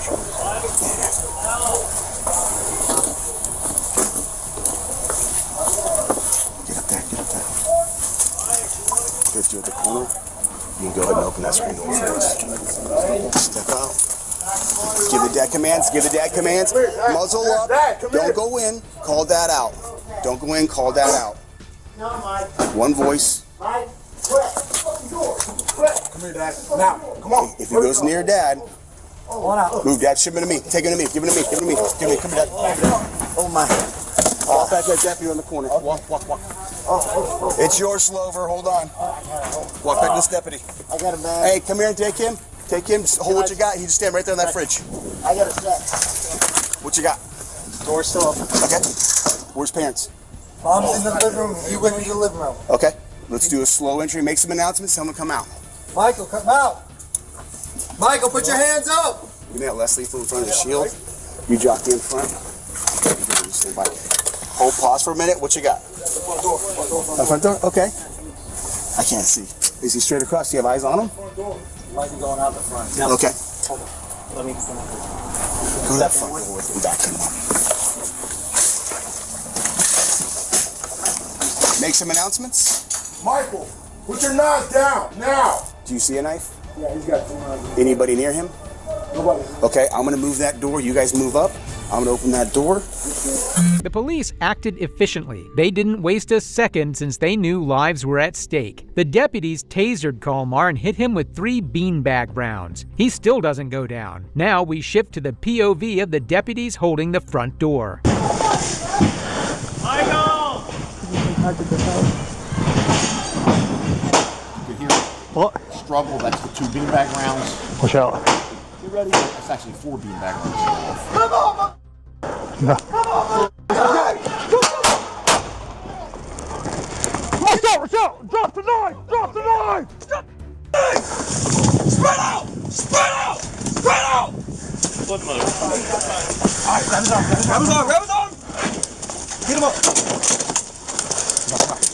This is by far the most professional police department I have seen. Even when the deputy was being lunged at, he only fired 2 lethal rounds to subdue Colmar. The chief supported the actions of his deputies in a press release.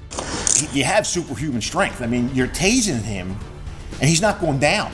And I saw, you can't see it when they check him, assess him for gunshot wounds. They roll him over. You could see the impact from from the beanbag rounds that would normally take you down. When we hit somebody, they go down. He didn't go down. The inside of that house was, you could see the way he was trashing the house. It was a fight, and he comes flying through that door.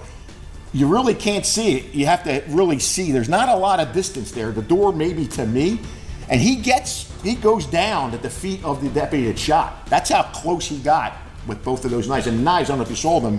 We have a picture of them. They're not butter knives.